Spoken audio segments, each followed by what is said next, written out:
आम्ही ज्याचे दास त्याचा पंढरी वास, तो हा देवाचा हे देव काय कळी काळाचा भेव. वेद जया गाती श्रुती म्हणते नेती नेती, तो हा देवाचाही देव काय कळी काळाचा भेव. तुका म्हणे निज रूपडे हे तत्वबीज, तो हा देवाचाही देव काय कळी काळाचा भेव. विठ्ठल आम्ही ज्याचे दास त्याचा पंढरी वास, तो हा देवाचाही देव काय कळी काळाचा भेव. प्रस्तुत कीर्तन रूपी सेवेकरिता निवडलेला अभंग महान भगवत भक्त संत सम्राट विश्व वंदे महाराष्ट्र भूषण जगद्गुरु श्री संत तुकाराम महाराज यांचा महत्वाचा उत्कृष्ट पंढरी पर प्रकरणातील 4 चरणाचा अभंग सेवेकरिता निवडलेला आहे. विठ्ठल पांडुरंगा करू प्रथम नमन, पांडुरंगा करू प्रथम नमन.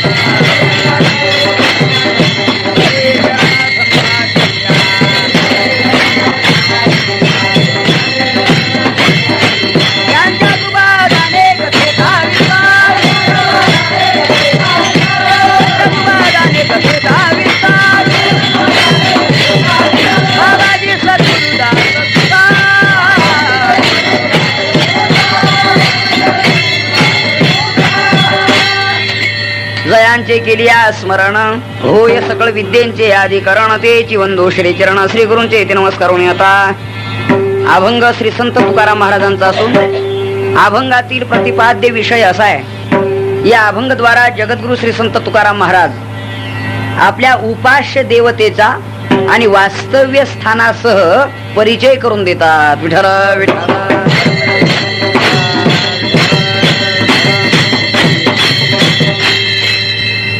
आपल्या या ठिकाणी जो काही कार्यक्रम आहे हा तसा निर्निमित्त म्हटला तरी चालेल, परंतु वारकरी संप्रदायाच्या दृष्टीने म्हणा किंवा अखिल कोट ब्रह्मांड चालक भगवान पंढरीश परमात्मा हे जगाचं उपास्य आहे आणि जगाचं उपास्य असणाऱ्या भगवान पांडुरंग परमात्म्याची जी मुख्य वारी मानली जाते ती आषाढी आणि एक कार्तिकी, ह्या मुख्य 2 वाऱ्या आहेत. त्याही पेक्षा आषाढी वारी ही अधिकच महत्वाची मानली जाते. याचं कारण आहे तीर्थक्षेत्र आळंदी येथून श्री संत ज्ञानेश्वर महाराज आणि त्यांच्या सोबत जवळजवळ 2.5 ते 3 लाख यात्रेकरू पांडुरंग परमात्म्याला भेटण्यासाठी याच वारीला जात असल्यामुळे या वारीला अतिशय अनन्यसाधारण असं महत्व आलेलं आहे. किंवा पांडुरंग परमात्म्याची आणि ज्ञानेश्वर महाराजांची जी एक वाटणी झाली वाऱ्यांमध्ये, ती पांडुरंग परमात्म्याने सांगितले की आषाढी वारीला तुम्ही माझ्याकडे येत जा आणि कार्तिकी वारीला मी आळंदीला येत जाईल. म्हणून आषाढीला आळंदीहून पालखी पंढरपूरला ज्ञानेश्वर महाराजांची जाते आणि कार्तिकीला मात्र पंढरपूरहून पालखी पांडुरंगाची स्वतः आळंदीला येते. असे हे 2 प्रकार आहेत. म्हणून आषाढी आणि कार्तिकी या दोन्ही वाऱ्या अति महत्वाच्या मानल्यात. त्यामध्ये ही आषाढी वारी आहे आणि ती अगदी समीप आहे, जवळ आलेली आहे. आजच्या एकादशी पासून पुढची जी एकादशी येणारी आहे हीच पांडुरंग परमात्म्याची म्हणजे मोठी एकादशी म्हणा, आषाढी वारीची ती एकादशी असणार. तेव्हा या निमित्ताला अनुसरून मी जो अभंग निवडलाय हा पंढरीपर प्रकरणातील 4 चरणाचा संतश्रेष्ठ तुकाराम महाराजांचा आहे. याचं कारण मी तुम्हाला सांगितलं. आता खरं कारण असं आहे की जे पंढरपूरला जात नसतील त्यांना पंढरपूरचं महात्म्य ऐकून पंढरपूरला जाण्याची भावना व्हावी आणि जे पंढरपूरला जात असतीलच त्यांच्या भावना द्विगुणित व्हाव्यात या उद्देशाने आणि हा अभंग निवडलेला आहे. विठ्ठल विठ्ठल.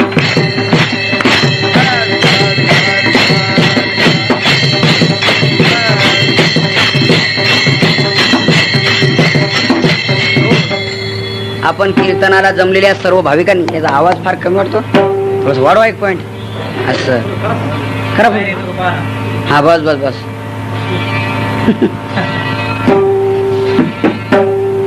आपण जमलेल्या भाविकांनी हाताने टाळे वाजून तोंडाने विठ्ठल विठ्ठल म्हणत जा. आज एकादशीचा दिवस आहे, 2-4 देवाची नाव तोंडाला आली तर तुमचंच पुण्य आहे. आमचा थोडाच काही तोटा आहे, त्याच्यात काही फायदा आहे. आणि हाताने जर टाळी वाजवली तर अजूनच पुण्य आहे. ते वारकरी आळंदी पासून पंढरपुरापर्यंत टाळ्या वाजवत जातात. आपण इथल्या इथं जरी वाजवल्या तरी पुष्कळ आहे. तेव्हा टाळ्या वाजवा आणि म्हणा सगळ्यांनी विठ्ठल विठ्ठल.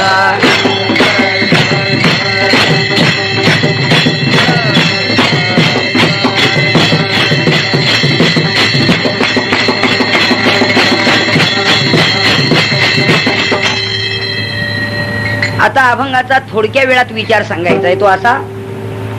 या अभंगद्वारा जगद्गुरु श्री संत तुकोबाराय आपल्या उपास्य देवतेचा परिचय देतात. एकंदरीत शास्त्रीय भाषेमध्ये त्रिपुटी सांगितलेली आहे. उपासक, उपासना आणि उपास्य याला त्रिपुटी म्हटलेलं आहे. करणारा तो उपासक, केली जाणारी उपासना आणि ज्याची केली जाणार आहे किंवा करायची आहे ते उपास्य. म्हणून उपास्य या अभंगातून पांडुरंग परमात्मा आहे. उपासक संत श्रेष्ठ तुकाराम महाराज आहेत आणि जी उपासना आहे ती पंढरपूरला जाणे किंवा एकंदरीत वारकरी संप्रदायात प्रचलित जी उपासना आहे ती उपासना या ठिकाणी आलेली आहे. म्हणून क्वचितच असा योग येतो की उपासक योग्य असावा, उपास्य योग्य निवडलेला असावं आणि उपासना देखील योग्य असावी. अगोदर व्यवहार सांगतो मी तुम्हाला. क्वचितच असा योग येतो की वाढणारा उदार असावा, जेवणारा निरोगी असावा आणि स्वयंपाक उत्कृष्ट असावा. त्याचं वर्णन आज करत नाही कारण एकादशी आहे म्हणून आहे की नाही. हे जसं थोडक्यात ज्ञानेश्वर महाराजांनी वर्णन केले, सुगरणी आणि उदारे, रसज्ञ आणि जेवणारे, हा योग जसा क्वचित येतो, बहुअंशी एकमेकाचा मेळ बसत नाही असाच योग येतो, तसा आहे उपासक, उपासना आणि उपास्य ही त्रिपुटी जमून येणं हा योग क्वचित प्रसंगी येतो. नाही तर एखादा उपासक चांगला असतो तर उपास्य योग्य नाही, उपास्य योग्य आहे तर उपासना योग्य नाही. शास्त्राच्या भाषेतून बोलू का, ज्याला साधनाचं ज्ञान म्हणतात ती उपासना, ज्याला साध्याचं ज्ञान म्हणतात ते उपास्य. उपास्याचंही ज्ञान असावं आणि उपासनेचंही ज्ञान असावं. म्हणजे ज्ञानपूर्व भक्ती म्हणजे उपासनेचं ज्ञान आणि ज्ञानोत्तर भक्ती म्हणजे उपास्याचं ज्ञान. ही शास्त्रातल्या प्रक्रिया आहेत. अर्थात तात्पर्य असं आहे की जे करायचंय त्याचंही ज्ञान असावं आणि कोणाकरता करायचंय त्याचंही ज्ञान असावं. कुठं उतरायचं हेही कळावं, कोणत्या गाडीत बसावं लागतं हेही कळावं. या दोन्ही गोष्टी कळल्या पाहिजे ना. नाही तर तिकीट काढलं पण कुठं उतरायचंय तपासच नाही, गेला पुढं निघून. किंवा तिकीट काढलं उतरायचंय कुठं माहितीये पण कुठं कशात बसावं याच ज्ञान नाही. व्यवहारात अशा अनेक गोष्टी आपण ऐकतो. कधीच घर न सोडणारा माणूस, लोकांनी त्याला खिजून खिजून एके दिवशी त्यांनी घर सोडलं. म्हणलं काय रे, घर कोंबड्यासारखा, घराच्या तालुक्याच्या बाहेर तुला काही माहितीच नाही. म्हणले आम्ही 4 धाम यात्रा करून आलो. म्हटले मग, अरे इतका मोठा पैसा असून उपयोग काय, याला थोडासा राग आला. चला म्हटलं मुंबईला नाही तर कुठं तरी जाऊ. गेला पण कधी माहितीच नाही ना. रेल्वे स्टेशनला गेला आणि खिडकीच्या त्या ते तिकीटदाराच्या समोर उभा राहिला आणि 5 रुपयाची नोट दिली. मला एक तिकीट द्या. त्या तिकीट मास्तरने विचारलं की तिकीट द्या हे बरोबर आहे पण कुठलं. तो मला तिकीट मागतोय तिकीट. तो म्हणला मी पहिल्यांदाच ऐकलंय की कान माझे बहिरे नाहीत परंतु पाहिजे कुठलं. यांनी त्याच्यावर पुन्हा मात केली. तुम्हाला तिकीट कुठलं लागतं हे जर तुम्हाला कळत नाही तर तिकीट मास्तर तुम्हाला कोणी केलं. म्हणजे मला तिकीट कुठलं लागतं हे जर तुम्हाला कळत नाही तर तुम्ही तिकीट मास्तरच कसले. मग त्याने विचार केला की याच्या मेन डीपीवरचा एक फ्यूज गेलेला दिसतोय. तर याला हेही कळत नाही की तिकीट यांनी सांगायचं का माझ्या मनाने ठरवायचं. अरे इथे तिकिटाचा स्टॉक आहे, पूर्ण खोली भरलेली आहे तिकिटाने, पण तुला कुठला पाहिजे हा प्रश्न तुला माहिती पाहिजे ना. मग त्या तिकीट मास्तरने विचार केला की असा आणि बहुअंश असंच आहे. बावळटाचा पैसा तो उचल्यांचा खुराकच समजा. त्यांनी सांगितलं की अरे आता माझ्या लक्षात आलं तुला तिकीट कुठलं पाहिजे पण 5 रुपयात मिळतंय. कोणी सांगितलं 100 रुपये. मग असं बोला की. मग 100 रुपये काढले त्याच्या हातात दिली. त्या तिकीट मास्तरनी केलं काय की 100 रुपयाची नोट गल्ल्यात टाकण्याची खिशात टाकली आणि कचऱ्यात पडलेलं तिकीट उचलून घे जा. कळलं तुम्हाला. म्हणजे काय कुठलं तिकीट काढावं याचंही ज्ञान नाही, कोणत्या गाडीत बसावं याचंही ज्ञान नाही. तिकीट मास्तरला विचारलं का कुठं बसू मी. 6 नंबरच्या प्लॅटफॉर्मवर. गाडी कशी काय असते आता बरं आहे का. त्यांनी सांगितलं काळी काळी असते धूर सोडते ती गाडी. म्हणजे पूर्वी ते कोयला मशीन असायचं ना, हे इलेक्ट्रिक पॉवर सोर्स मशीन आता निघालं इंजिन वगैरे. मग त्यांनी लक्षण सांगितलं हा आपला रस्त्याने चालला त्या प्लॅटफॉर्मवरून दादरा पास करून. काळी काळी असते धूर सोडते ती गाडी, काळी काळी असून धूर सोडते ती गाडी. तेवढ्यात रेल्वे खात्यातच काम करणारा एक रेल्वे सर्वंट म्हणा, कर्मचारी म्हणा, त्याचा ड्रेसही काळा, रंगही बिचाऱ्याचा ओरिजिनल काळा, त्यातल्या त्यात कोळशातच काम करीत असल्यामुळे अजूनच काळा आणि त्यातल्या त्या सिगारेट बिडी ओढत चालल्यामुळे धूरही सोडायचा तो.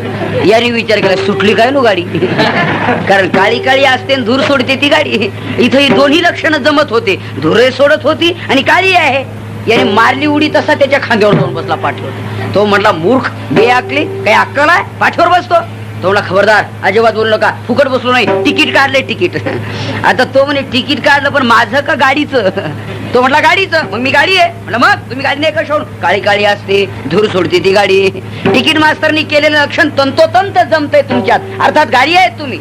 मला एवढंच सांगायचं होतं तुम्हाला यातून की कुठं जायचं याचंही ज्ञान नाही, कशात बसून जायचं याचंही ज्ञान नाही, म्हणजे साधनाचंही ज्ञान नाही, साध्याचंही ज्ञान नाही. असे तुम्ही आम्ही भरपूर जण आहोत. कोणाच्या नावाने भक्ती करतोय त्याचाही तपास नाही. भक्ती करतोय ती योग्य आहे की अयोग्य आहे, शास्त्र संमत आहे की शास्त्र बाह्य आहे, याचाही तपास नाही. आपल्याला जमते तशी करतोय आपण. उपास्यही तसंच, उपासनाही तशीच, आणि त्यामुळे फलप्राप्ती तशीच. विठ्ठल विठ्ठल विठ्ठल विठ्ठल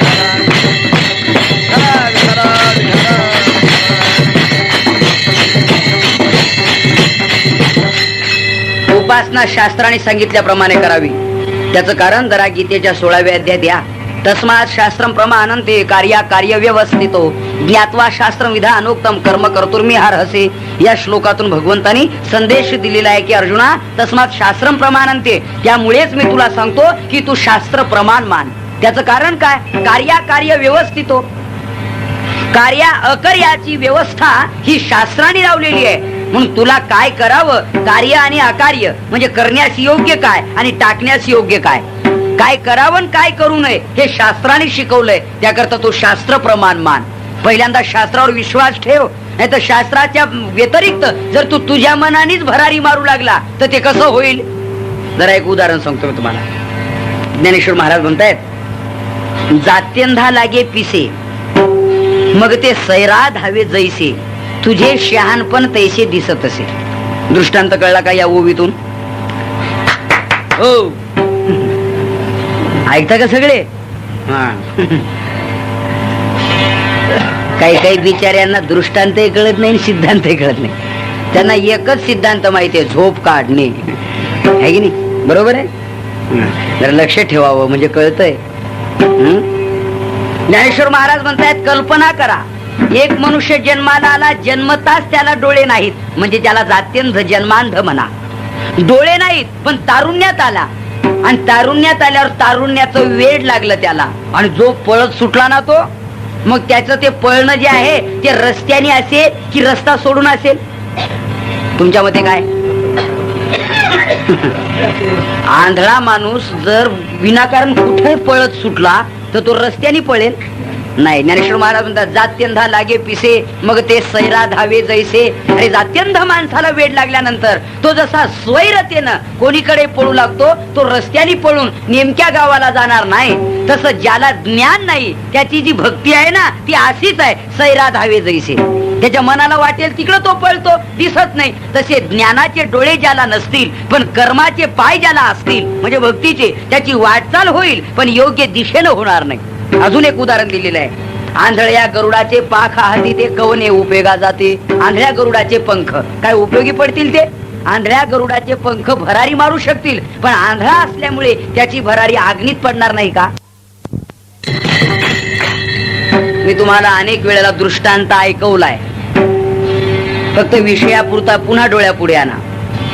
प्रवास करणारे माणसं नावेत बसून पलीकडे जाण्यासाठी निघाले, पण नावाडी नाही, पण नाव आहे. त्यांनी विचार केला की नाव तर आहे ना, नावाडी नसे ना का? दोघ जण ड्रायव्हर आणि दोघं क्लीनर झाले त्यातले. म्हणजे दोघांनी ते वल्ले का आवले म्हणता तुम्ही त्याला नाव मारण्याचे. काय म्हणत असाल ते म्हणा, नाही तर काहीच म्हणू नका. म्हणजे जर माहिती असलं तर म्हणत आपलं. ते त्यांनी घेतले आणि मारायला सुरुवात केली. रात्रीचे 12 वाजेपर्यंत नाव चालली. तो म्हणला, अरे आता शक्ती संपली, बलक्षीण झालोय आम्ही, आता असं करा आपण जरा तुम्ही पुढे या, आम्ही मागे जाऊ. म्हटले ठीक आहे. ते पुढे आले, त्यांनी मारायला सुरुवात केली. खूप सकाळचे 6 वाजत आले. समोरचा काठ दिसू लागला. तो किती रे, नदीचं अंतर पात्र किती मोठं आहे. 12 तास नाव चालली तरी अजून पलीकडे जात नाही. त्यातला एक म्हणतोय, पलीकडे नाव जात नाही हे दे सोडून, अगोदर मागचा काठ पाय किती सोडलाय नावीनं. म्हणून असं मागे वळून बघितलं ना तर वळून बघता क्षणीच नाव आपली 1 फूटभर सुद्धा जागा सोडली नाही हे त्या 4 जणांच्या लक्षात आलं. असं का व्हावं विचार करीत होते, तेवढ्यात नावाडी आला. नावाडी म्हटला, कुठले रे तुम्ही? नाही, कन्नड तालुक्यातले आहेत. कन्नड तालुक्यातले. कुठं चालले? कुठे इकडे तुम्ही? यात्रेला चाललो होतो. नावेत केव्हापासून बसला? सायंकाळच्या 6 पासून. म्हणे काय करतायत? म्हटले नाव हाकतोय, पण काय नाव हात ओळखते की काय कळत नाही. किती नाव पलीकडेच जाईना, जागा सोड. वेड्यांनो, नाव जागा सोडेल कशी? मी घरी जाताना ही नाव लिंबाच्या झाडाला पक्की बांधून मग जेवायला घरी गेलो. तुम्ही ती सोडलीच नाही. तिचा दोर बांधलेला तसाच ठेवला आणि तुम्ही खुशाल वल्ले मारून मारून, आवले मारून मारून जाम झाले. कशी नाव पलीकडे जाईल? म्हणजे त्यांचं कर्म चालू होतं, पण जे करतोय त्याचं ज्ञान होतं का? नाव बांधलेली जर तशीच असली तर किती दिवस तिला वल्ले मारली म्हणजे नाव पलीकडे पोहोचेल. त्यांना हसू नका, तुमचं आमचं तसंच आहे. भक्ती रूपी नौकेचा प्रेम रूपी दोर संसार रूपी लिंबाच्या झाडाला बांधलेला तसाच राहिला आणि सत्कर्माचे वल्ले मारणं सुरुवात आहे. पण 57व्या वर्षी मागे उलटून बघितलं तर नाव तिथंच, अजून थोडी सुद्धा जागा सोडून पुढे गेली नाही. प्रमोशन मिळालं नाही, बढती नाही, अजून काहीही अनुभूती नाही. याचं कारण आहे कर्माचे डोळे ज्ञान ते शुद्ध व्हावे. ज्ञानेश्वर महाराज म्हणतात, बाबा अरे कर्माचे डोळे ज्ञान आहेत, ते जर निर्दोष नसतील तर त्याची क्रिया योग्य तऱ्हेनं होणार नाही. याला म्हणतात साधनाचं ज्ञान. विठ्ठल विठ्ठल.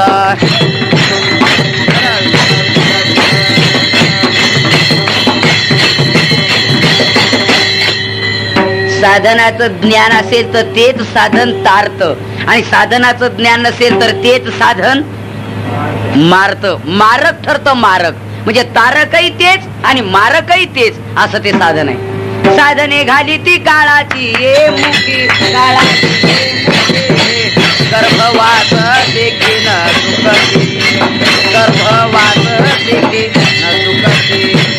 साधने घालती काळाची ये मुखी, काळाची देखी न सुखती.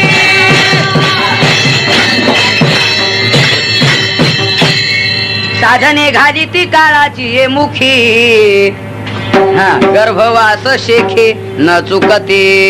महाराज म्हणतायत साधने काळाची मुखी घाली ती साधनं काळाच्या तोंडात नेऊन घालतात. साधनाचं ज्ञान नसेल तर गर्भवास शेखे न चुकते. शेवटी गर्भवास चुकवत नाहीत तर ती उलट गर्भवासात नेऊन घालतात. याचं कारण आहे साधनाचं ज्ञान नसणे. म्हणून साधनाचं ज्ञान पाहिजे हा पहिला प्रकार. कोणतंही साधन त्या साधनाचं अवलंबन एकदा करू लागलो आपण की त्या साधनाचं ज्ञान पाहिजे ना. जर नसेल मग आपण देवापर्यंत पोहोचणार नाही. म्हणून पहिला प्रश्न साधन. जरा तुम्हाला दृष्टांत सांगतो एक दोन, म्हणजे ज्ञानेश्वरीतच असे काही दृष्टांत आलेत. आपण शास्त्रा वाचून केलेलं कर्म म्हणजे शास्त्राने नेमकी उपासना कोणती सांगितली ती उपासना आपल्याकडून न होणं म्हणजे शास्त्रा वाचून केलेलं कर्म. मग ज्ञानोबा आहे त्याच्यावरती एक दोन तीन उदाहरणं सांगतायत. ते म्हणतात कल्पना करा, दूध वाढीता ठावो पावे ते उतोरी जाय स्वभावे. हो, एखाद्या चुलीवर दुधाचं भांड ठेवलं, जाळाचं प्रमाण वाढलं म्हणजे दूध उतू जातं. मग दुधाचा नाश झाला, दुधाचा व्यय झाला, दूध आपल्या हातून गेलं, पण ते काही सत्कर्मात जमा झालं का?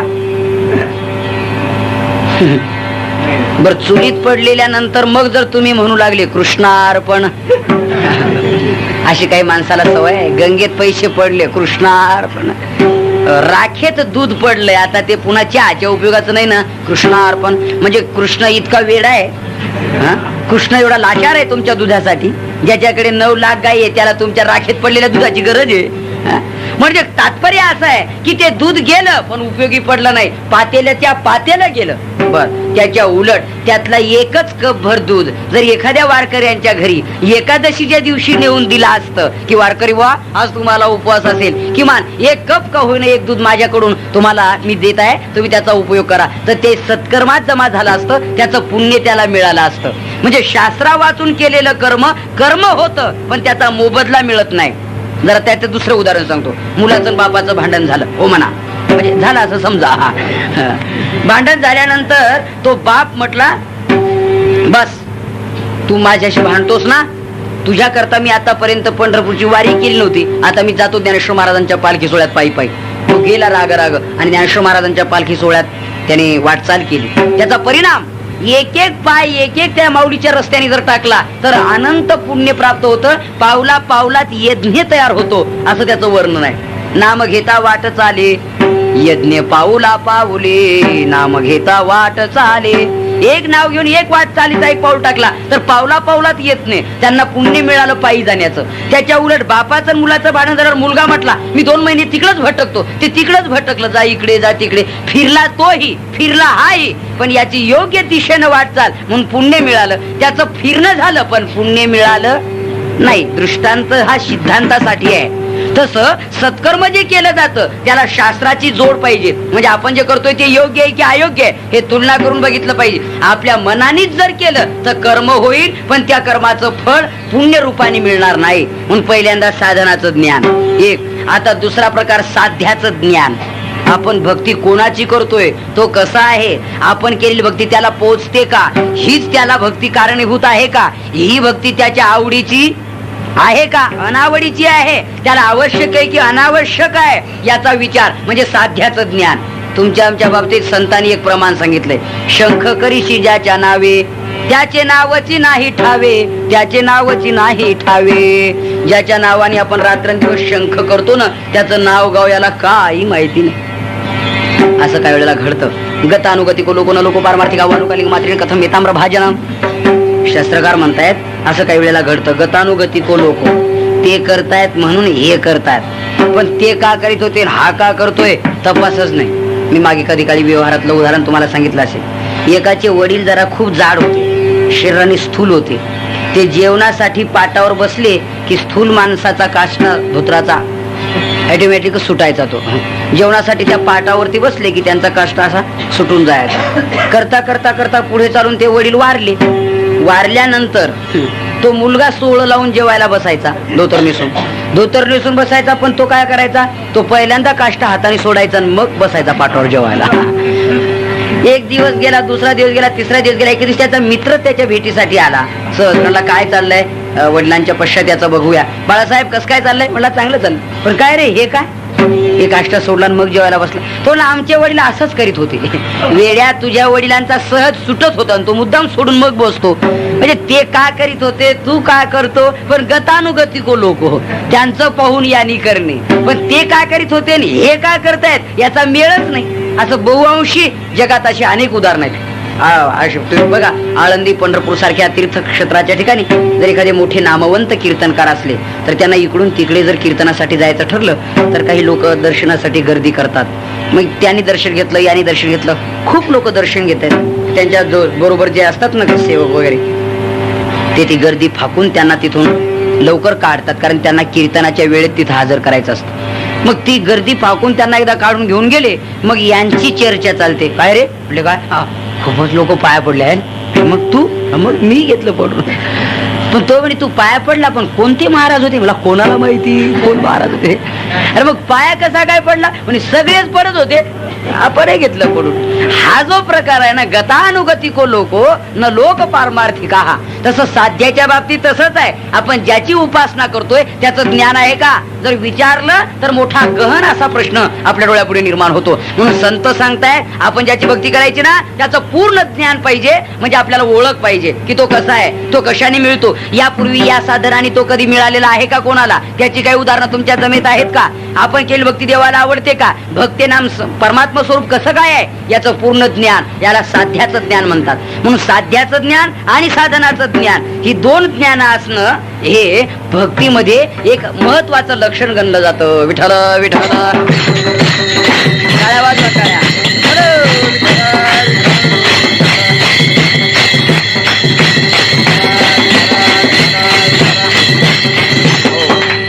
मी सांगतोय ते ऐकताना तुम्ही सगळे काय लक्षपूर्वक ऐकता वा. साधनाचं ज्ञान आणि साध्याचं ज्ञान ही दोन्ही ज्ञान सांगितले मी तुम्हाला. आता जगाकडे संतांनी बघितलं, जे उपासना करीत नाही त्यांचा प्रश्न सोडा, त्यांना ईश्वर प्राप्ती झाली काय, झाली नाही काय. आपण व्यवहारातले उदाहरण पाहतोच नाही. जो कष्टच करत नाही त्याच्या शेतीत पीक निघालं काय, न निघालं काय. पण एखादा फार आतोनात कष्ट करतो पण उत्पन्न काही निघत नाही, त्याच्याबद्दल थोडासा विचार. खूप अभ्यास करतो पण वार्षिक परीक्षेमध्ये 100 पैकी 0 भोपळा, त्याच्याबद्दल विचार. की अभ्यास तर करताना दिसतो पण पास झालेला दिसत नाही, मग विचार. तशी भक्ती तर करतोय पण ईश्वर प्राप्ती झालेली दिसत नाही, त्याच्याबद्दल विचार केलाय संतांनी की असं का व्हावं. वास्तविक नियम आहे.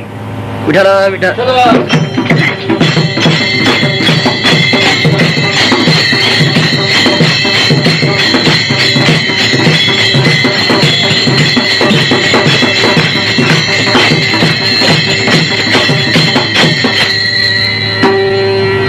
असा आहे की साधन केलं की साध्य मिळतं. मग ते व्यवहारिक असो वा पारमार्थिक. मग या ठिकाणी साधन तर करतायत, मग साध्य का मिळत नाही, त्यामध्ये शंका निर्माण होते. बरोबर आहे. मग संतांनी विचार केलाय साधनाचा अवलंबन करूनही साध्य मिळत नाही, त्या अर्थी यांचं साधन कुठंतरी चुकत असलं पाहिजे. तुमच्या लक्षात येत नाही ना मी बोलतोय हे? त्याच कारण की कुठंतरी चुकत असलं. अहो सकाळपासून संध्याकाळपर्यंत विहिरीवर मोठ चालू आहे. बैल चांगले, मोठ फाटकी नाही, पाणी भरपूर आहे. बर मोठ हाकणारा मोटकरी आळसी व्यसनी नाही, तरी पण उसापर्यंत पाणी पोहोचत नाही. समजाव पाठ कुठंतरी. हा आता कळलं का? हा कुठंतरी काहीतरी भानगड आहे, कुठंतरी चुकतंय. त्याच्याशिवाय असा प्रकार घडला नाही. सिद्धांतच आहे तो. साधन करूनही साध्य प्राप्त होत नाही म्हणजे साधन कुठंतरी चुकत असलं पाहिजे. अजून एक उदाहरण सांगतो मी, तुम्हाला नाहीच कळलं तसं तर. एक साधू महाराज असं म्हणतात की ते नारळ द्यायचे, म्हणजे ज्यांना मूलबाळ होत नाही त्यांना जर नारळ दिला तर त्यांना मुलं व्हायचे, असा बऱ्याचशा जणांचा अनुभव. त्याप्रमाणे एक माणसांनी ऐकलं किंवा त्यांचा नारळ प्रसाद आणला म्हणजे माणसाला मूलबाळ संतान होतं. निपुत्रिक राहण्यापेक्षा चला आपण सुपुत्रिक होऊ. मग तो झाल्यानंतर तो काही का करीना आपल्याला, पण असला तर बरं. म्हणून हा गेला त्यांच्याकडून प्रसाद आणायला, नारळ आणायला. नारळ आणला, खाल्ला, 1 वर्ष थांबला, परत पुढच्या वर्षी गेला. महाराज काहीच उपयोग नाही, मूलबाळ झालं नाही. नाही, साधू महाराज म्हटले असं तर कधी घडलं नाही. माझा जो प्रसाद आहे, नारळ आहे, तो आतापर्यंत कधीही निष्फळ ठरला नाही. ते फळच आहे, निष्फळ झालंच कसं काय? पुन्हा त्यांनी अधिक त्यांचं जे तप सामर्थ्य आहे तिथे एक वटून मंत्रोपचाराने भारून मंत्रून तो नारळ दिला. जा, आता निश्चित परिणाम होईल. 2 वर्षांनी पुन्हा हजर. महाराज काही परिणाम नाही. साधू महाराज म्हटले असं तर कधी व्हायला नको, पण होतंय, याच्यात काहीतरी भानगड आहे. मग काय होतं तरी काय? मग त्यांनी विचार केला. म्हणजे काय रे बाबा? म्हटले काय ते जाऊ दे, पण मी तुला असं विचारतो, आतापर्यंत माझ्याकडे नारळ मागण्यासाठी येत होते ते जोडी जोडीनच येत होते, तू नेहमी एकटाच येताना दिसतोय. तो म्हणला मी जोडी आणू कोणाच, लग्नच नाही आपलं झालं. आता काय? मग तो म्हटला किती पोते नारळ खाल्ली म्हणजे परिणाम होईल. आता कळलं का? म्हणजे कुठं साधन करूनही साध्य प्राप्त होत नाही, अर्थात साधन कुठंतरी चुकतंय. साधनामध्ये काही वैगुण्य आहे, काही दोष आहेत, हे सिद्ध आहे. मग कुठं चुकतंय हा विचार नंतर, पण कुठंतरी चुकतंय हे अनुमान प्रमाण. तसं संत विचार करताय भक्ती केल्यावर ईश्वर प्राप्ती व्हायला पाहिजे हा सिद्धांत, पण भक्ती करूनही ज्या अर्थी प्राप्ती नाहीये त्या अर्थी साधन कुठेतरी चुकतंय. आणि मग संतांनी जरा जगाचं बारकाईनं निरीक्षण केलं की यांचं साधन चुकतंय कुठं. मग एका एकाला विचार, काय रे म्हटले भक्ती कधीपासून करतो? कोण म्हणे अमक्या वर्षापासून, कोण म्हणे तमक्या वर्षापासून. मग जरा विचारलं कोणत्या देवाची भक्ती करतो, कशी काय करतो. मग तो एक एक सांगू लागला. माझं ना असं चालू आहे, मुंजोबाशी डाक घालून मेसाई आळविली हो, त्रिगुणाची तिवई करोनी त्यावरी बैसविली हो. तुम्ही वाचा जरा मालिकेतले अभंग. तो सांगू लागला हे मी असं केलं, या देवाची उपासना केली. दुसऱ्याला विचारलं तुझं कसं काय? तो सांगू लागला आई भवानी थोर जाणोनी तुझं म्या उपासिले हो, हाती परडे देऊन तिने मज भिकेसी लाविले हो, खुळा पांगळा करून आपणा जवळी बैसविले हो, उदो आज तुझे अरे फिरे घर घरे उतवावरे परी मज व्यर्थसीन वाटला, व्यर्थसीन वाटला तुझं म्या फुलवरा बांधिला, व्यर्थसीन वाटला तुझं म्या फुलवरा बांधिला. जय जगदंबे पूर्ण कदंबे जगद उद्बोधे देह तुझा अर्पिला, देह तुझा अर्पिला तुझं म्या फुलवरा बांधिला, तुझं म्या फुलवरा बांधिला. बस हे अभंगच आहे. नाही तर तुम्ही म्हणाल बघले आता तुम्ही, हे अभंग आहेत. अभंग बाळ जरा मंगळवारच्या अभंग देवीचं वर्णन करणारे. बर एक म्हणू लागला आमक, एक म्हणू लागला तमक, एक म्हणू लागला तमक. मी आमक्या देवाची, एक म्हणे आमक्या देवाची, एक म्हणे आमक्या देवाची. मग संतांनी ठरवलं हा इथंच भानगड. अरे तुम्ही ज्यांची उपासना करता त्यांच्याबद्दल तुम्हाला काही ज्ञान आहे का? शेंदरी हेंदरी दैवते शेंदरी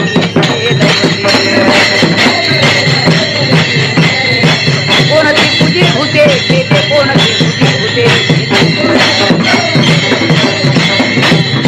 आपुल्या पोटाची रडते मागती तिथे अवदान आपुल्या पोटाची रडते मागती तिथे अवदान पुढ्या इच्छा आणि कातरे काय बघाले करू आली कयाची जोडी हात बरो कडे बुद्धे आशिरा इच्छा आणि कातरे काय करू आली कयाची जोडी हात बरो कडे बुद्धे आशिरा. या अभंगातून महाराज म्हणतायत अरे शेंद्री हेंदरी दैवते, इथे देवतेची निंदा नाही, खऱ्या अर्थाने त्या देवाचं स्वरूप सांगितलेलं आहे. अरे ज्यांना खरा देव प्राप्त झालाय त्यांच्या बाबतीत असंच आहे. ज्ञानेश्वर महाराजांनी म्हटले जे अमृताते ठी ठेवी तो कांजी केवी शेवी. किंवा दुसरे एक उदाहरण 5व्या अध्यायामध्ये ज्ञानेश्वर महाराज म्हणतात कल्पना करा नातरी मृगतृषा पीडिते संभ्रमे विसरून जळाते तो तोय बुद्धी वरळीते ठाकोन येते. किंवा दुसरे एक उदाहरण आहे ज्ञानेश्वर महाराज म्हणतात कल्पना करा जीही आपण अपे नाही देखिले तैतीही इंद्रियार्थी रंजले जैसे रंक का आळू कैले मग तुषाते शेवे. ज्याला पंक्तीला बसून मिष्टान्न भोजन आग्रह पूर्वक मिळालंय तो माणूस जेवण झालेल्या लोकांच्या पत्रावळीवरचे उष्टावळी शीत गोळा करून खाईल का? त्याला जागा करी जाबर ते पडायला झाले ते आडी घालून बसले ते आणि त्याला मांडी घालायला आणि त्याला सारखा चिमटा घ्यायचा अधून मधून. भलतं सिरियस पेशंट आहे बरं का ते, 2 मिनिटं सुद्धा डोळे उघडे ठेवत नाही. असं अधून मधून शेजाऱ्यांना चेक केलं पाहिजे ज्याने त्यांनी की आपापले शेजारी आहेत का ठिकाणावर म्हणून. विठाल विठाल विठाल विठाल आणि म्हणा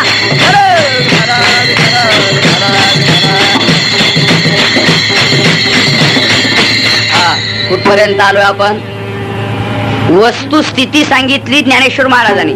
ज्याला पंक्तीत जेवण मिळतंय तो उष्टावळी खाणार नाही. चला पुढे दुसरं उदाहरण जी आपण पे नाही दिठे जयासी स्वसुखाचे सदा खराटे तयासीची विषय हे गोमटे आवडती. अरे तोच तिथे रममान होईल मग दुष्यंतीच रमंतीच पण महात्मा मात्र नतेषु रमते बुधा. ज्याला खरं सुख मिळालं आता तो या सुखात रममान होणार नाही. तसा खरा देव ज्यांना कळला तो सामान्य देवात भक्ती करण्यात वेळ घालवणार नाही. महाराज म्हणतायत जे देव एका परमात्म्याच्या अंशात हे संपूर्ण जगत आणि त्याच्यातला कितवा वाटा या देवाचा आहे सांगता येत नाही. तेच अपूर्ण नव्हे तेच आपल्या इच्छेच्या पूर्तीसाठी लोकांना पीडा देतात, खूप त्रास देतात, झाडाचे हाल करतात खूप. आता जे यांचे चोदले पुरवण्यासाठी जे झाडाचे हाल करतात त्यांचे हाल कोण दूर करेल? काय ते निवृत्त करतील? म्हणून कोणते पूजे भूते की ते अरे ते स्वतःच अपूर्ण. जरा उदाहरण घ्या तुम्ही. उदाहरण असं आहे एका माणसाचा यात्रेमध्ये खिसा मारला गेला अशी कल्पना कर. तो दुसऱ्याकडे पळत गेला हो खिसा मारला हो खिसा मारला हो चोरट्याने. तो म्हटला तुला मारला म्हणजे तुला खिसा होता तरी मला खिसाच नाही. आता सांगा तुम्ही याला असं वाटलं की आपला खिसा मारला म्हणून त्याच्याकडे जाऊन 5-25 रुपयाची तात्पुरती मदत घेऊ आपण घरी जाण्यापुरती तिकिटापुरते पैसे. तो म्हटला मी तिकीट म्हणजे मी खिसाच लावला नाही शर्टाला मग तो काय मदत देईल याला? असा प्रकार आहे. तसं या ठिकाणी जे देव त्यांच्या इच्छेच्या पूर्ततेसाठी आपल्याला पीडा करतायत. महाराज म्हणतात त्यांच्या पूजेत वेळ निरर्थकतेनं घालवणार आहे. याच्याकरता भक्ती विजय नावाच्या ग्रंथात एक कथा भाग आलेला आहे आणि तो सत्यस्थितीचा आहे. जरा ऐकून ठेवा आपण प्रत्येकाने. एक वारकरी बुवा अनागोंदीचा राजा आहे. अनागोंदीचा राजा त्याच्याकडे वारकरी बुवांचा रात्री मुक्काम पडला. त्याने आपल्या ओट्यावरती बसून हरिपाठ घेतला आणि दर्शनाला म्हणून मंदिरात जाऊन थांबला तर राजा त्या देवीची आरती करीत होता. दुर्गे दुर्गड भारे वगैरे. तेवढ्यामध्ये त्या वारकरी बुवांनी बघितलं, नमस्कार केला. आता आपल्याला कोणताच देव निंदे नाही, सर्व देवाला नमस्कार करायचा. पण सर्व देवाचा एक मुख्य देव म्हणून भक्ती त्याचीच करायची आहे. हा पहिल्यांदा नीट लक्षात घ्यायचा.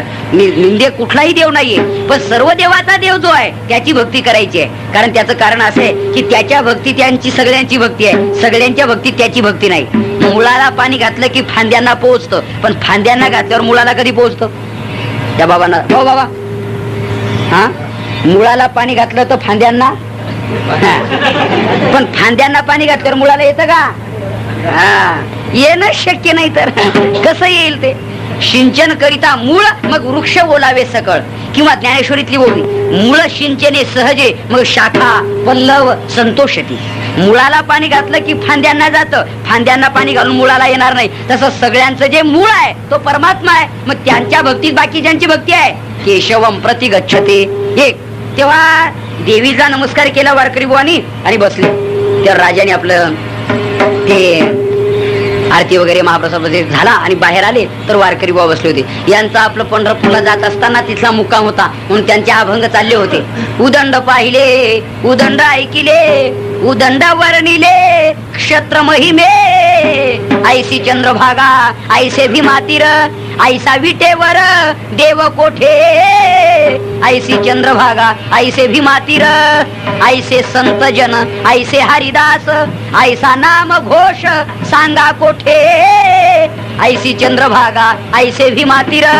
असे ते ठासून म्हणत होते वारकरी बुवा की अशी चंद्रभागा, असं भीमातीर, असं वाळवंट, असे संतजन, असे हरिदास, अरे असा विटेवर देव कुठं आहे. तेव्हा ते राजाला जरा जड गेलं. काय म्हणता वारकरी बुवा, माझ्या राजधानीत येऊन आणि माझ्या देवीच्या मंदिरात येऊन त्या विठोबाचं वर्णन करता, देवीचं करा. म्हणले बाबा तुझ्या दडपणाखाली देवीचं आम्हाला काही तुझ्याकडे काही मागायचं नाही, तुझ्याकडून काही आमचे मुलं सर्व्हिसला लावायची नाही, काही घेणं नाही आम्हाला. आम्ही एकाच देवाचे आणि अनन्य अशा प्रकारचे उपासक आहोत. यासाठी तुझ्या दडपणाखाली आम्ही देवाचं नाव देवीचं घेण्याची गरज नाही. तर राजा म्हणू लागला काय म्हणताय. म्हटलं राजे रागता येणार नाही. म्हणले काय, तुमची देवी आमच्या पांडुरंगाच्या दरबारात पंढरपुरात झाडलोट करण्याचं काम करते. आता सांगा राजाला काय आनंद वाटला असेल.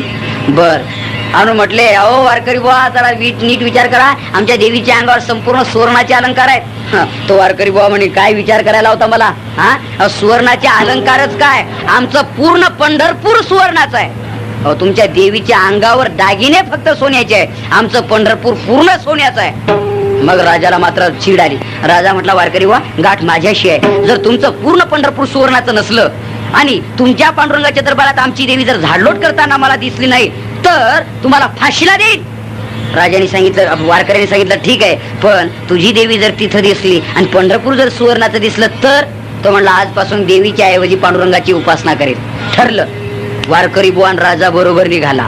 आता वारकरी बुवांच्या मनात असं होऊ लागलं. वारकरी बुवा म्हटले मी तुझ्या भावनेच्या पोटी त्याला म्हणून गेलो, पण जर का पंढरपूर दिसलं नाही सोन्याचं की कत्तल करणार, किंवा ही देवी जर तिथे दिसली नाही तर मारणार. पण देवा आमचा आत्मविश्वास आहे पंढरपूर सोन्याचा आहे, आमचा आत्मविश्वास आहे. अरे एकच देवी काय, अष्टमहासिद्धी ओळखती द्वारी, अष्टसिद्धी तुझं झाडलोट करतायत, सर्व जगातले देव तुझं स्तवन करतायत हे आम्हाला माहितीये. इंद्रचंद्र महेंद्र यातेची पूजिती, श्रुती शास्त्र तेही यातेची स्तविती. आत्मविश्वास आहे. पण राजाला दिसतंय का नाही काय सांगू, कारण राजा ते पाहणे इतका पुण्यवान पाहिजे ना. नाही तर हा देवळात गेला अन्यथा शरणम नास्ते त्वमेव शरणम मम, लगेच लक्ष बुटाकडे.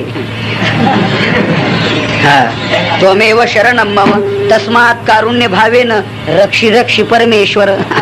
कळलं का, माझा बूट तू रक्षण कर, रक्ष रक्ष परमेश्वर. असं जर म्हणून गेला तर याला देवी कशी दिसेल हो, पंढरपूर सोन्याचं कसं दिसेल हो, प्रश्न पडला. पण वारकरी बुवा निष्ठेनं म्हणू लागले देवा त्याच्या पुढचा एक, याचा अर्थ की राजा मला मारेल याच्या भीतीने मी तुझी विनंती करतोय असं नाही.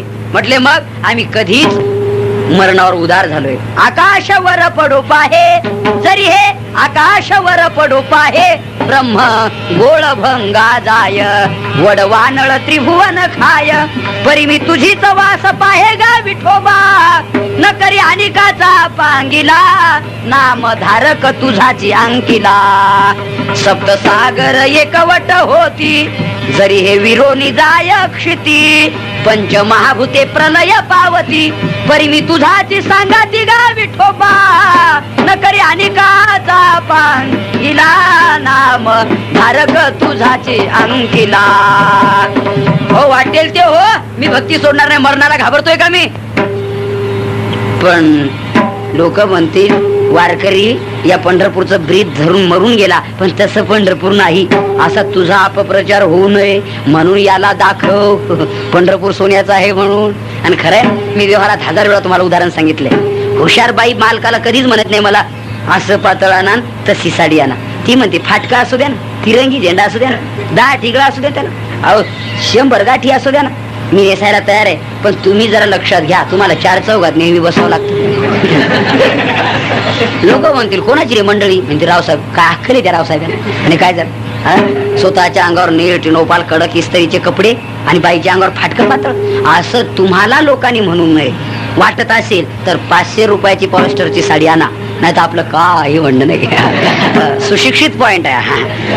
कारण मी तरी फाटकं म्हटलोय, त्याला पुरावा आहे. तू का म्हणे नग्न भाज तरी ती लाज स्वामीसी, नग्न भाज ती लाज स्वामीसी. तसं देवा तू माझा स्वामी, मी तुझा रंग पाहता न दिसे वेगळी क. मी तुझा, तू स्वामी आहे आणि मी तुझा रंग आहे. मग तुझं स्वामी पण राखण्यासाठी तू याला पंढरपूर सोन्याचं दाखव. मी मरणाला घाबरतोय म्हणून विनंती करतोय असं नाही. असं वारकरी बुवा आर्ततेनं देवाचा धावा करतायत. परिणाम काय दिसला तो ऐका. शिवेपर्यंत आले त्या पंढरपूरच्या आणि उंच जागेवर आल्याबरोबर एकदम हेच दिसलं. झळझळीत सोनं सळा, झळझळीत सोनं सळा.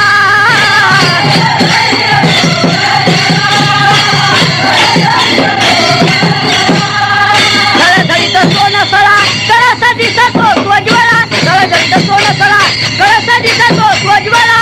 बरवे बरवे पंढरापूर, बरवे बरवे पंढरापूर.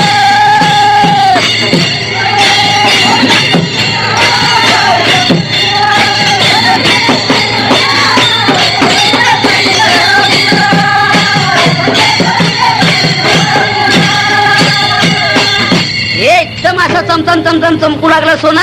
राजा म्हणू लागला वारकरी बुवा 50% काम झालं तुमचं. पंढरपूर सोन्याचं आहे. अहो पाहिलं मी, आमच्या देवीच्या अंगावर फक्त दागिने सोन्याचे होते, तुमचं पंढरपूर नगरी सोन्याची आहे. वा. पण वारकरी म्हणे अजून 50% बाकी जर तिथं देवी दिसली नाही तर काय होईल सांगता येत नाही माझं. म्हणून तिथे गेले, देवाची करुणा भाग. तेवढ्या ती देवी हातात झाडू घेऊन दारात उभी होती. राजाने बघितलं की आपलं उपास्य दैवत आहे, साष्टांग प्रणिपात करणार. तेवढ्या देवीने त्याला उचललंय. रे माझा मालक तिकडे उभा आहे, माझ्या पाया पडतो. असं घडू शकतो. तुम्ही आमच्या पाया पडता, आम्ही पडून घेतो, हे बरोबर आहे. पण आम्ही आळंदीला संस्थेमध्ये आम्हाला ज्यांनी शिकवलंय, आमचे जे गुरुजी आहेत त्यांच्या पुढे आम्ही उभे राहिलो. तुम्ही आमच्या पाया पडू लागले, आम्ही जर पाया पडून घेऊ लागलो तर आमच्यासारखे मूर्ख आम्हीच. त्यावेळेला आम्हाला लाज वाटेल की नाही की अहो मी तुमच्या गावातला बुवा आहे पण इथं आमचे बुवा ते आहेत असं म्हणावं लागेल की नाही. शेवटी आळंदीला गेल्यानंतर हे जसं आहे तसं. किंवा एखाद्या वेळेला अशी व्यवहारातली 1000 उदाहरणं आहेत. आपली सून आपल्या पाया पडते, तिच्या पुरती ती सासू आहे, पण तिची सासू पुढे असताना तिची हिंमत होईल का पाया पडून घ्यायची? अगं बेबी माझी सासू ती नाही का, असं आहे ते. तसा या प्रकारे त्या देवीने सांगितलं आमचा देव तिथे विटेवर उभा आहे. राजा तू माझ्या पाया पडू नको, त्याच्या पाया पड. त्यांच्या पाया पडला तर आमच्या सगळ्यांच्या पाया पडल्याचं आणि इथपर्यंत आणलं.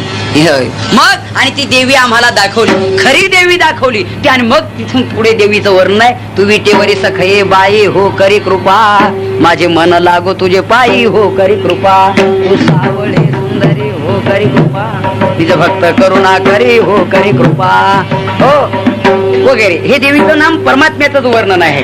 मग त्या देवाला पाहिल्यानंतर राजाचा जो वृथा अहंकार होता की आतापर्यंत माझ्या ज्या वेळेचा अपव्यय झाला आणि सर्व देवांचा देव आज मी पाहिला, तसं संत म्हणताय ज्यांना खरा देव कळलाय आता कोणती पूजी भूते खेते, भूते खेते कोण पूजी, ज्यांना कळलं नाही ते पूजी. विठ्ठल विठ्ठल विठ्ठल विठ्ठल विठ्ठल.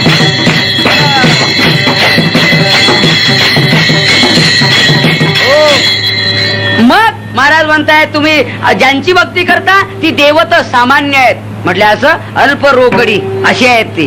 बर उपासना करता ती चुकीची, जे देव आहेत ते चुकीचे. पण देवाच्या बाबतीत असं आहे किती देवन किती, आणि काही वेळेस तर असा प्रकार आहे कशाचं तरी बावलं करायचं, कुठंतरी मांडायचं, काहीतरी त्याला व्हायचं आणि मग काहीतरी व्हायचं. काही मिळत नाही ना त्याचा.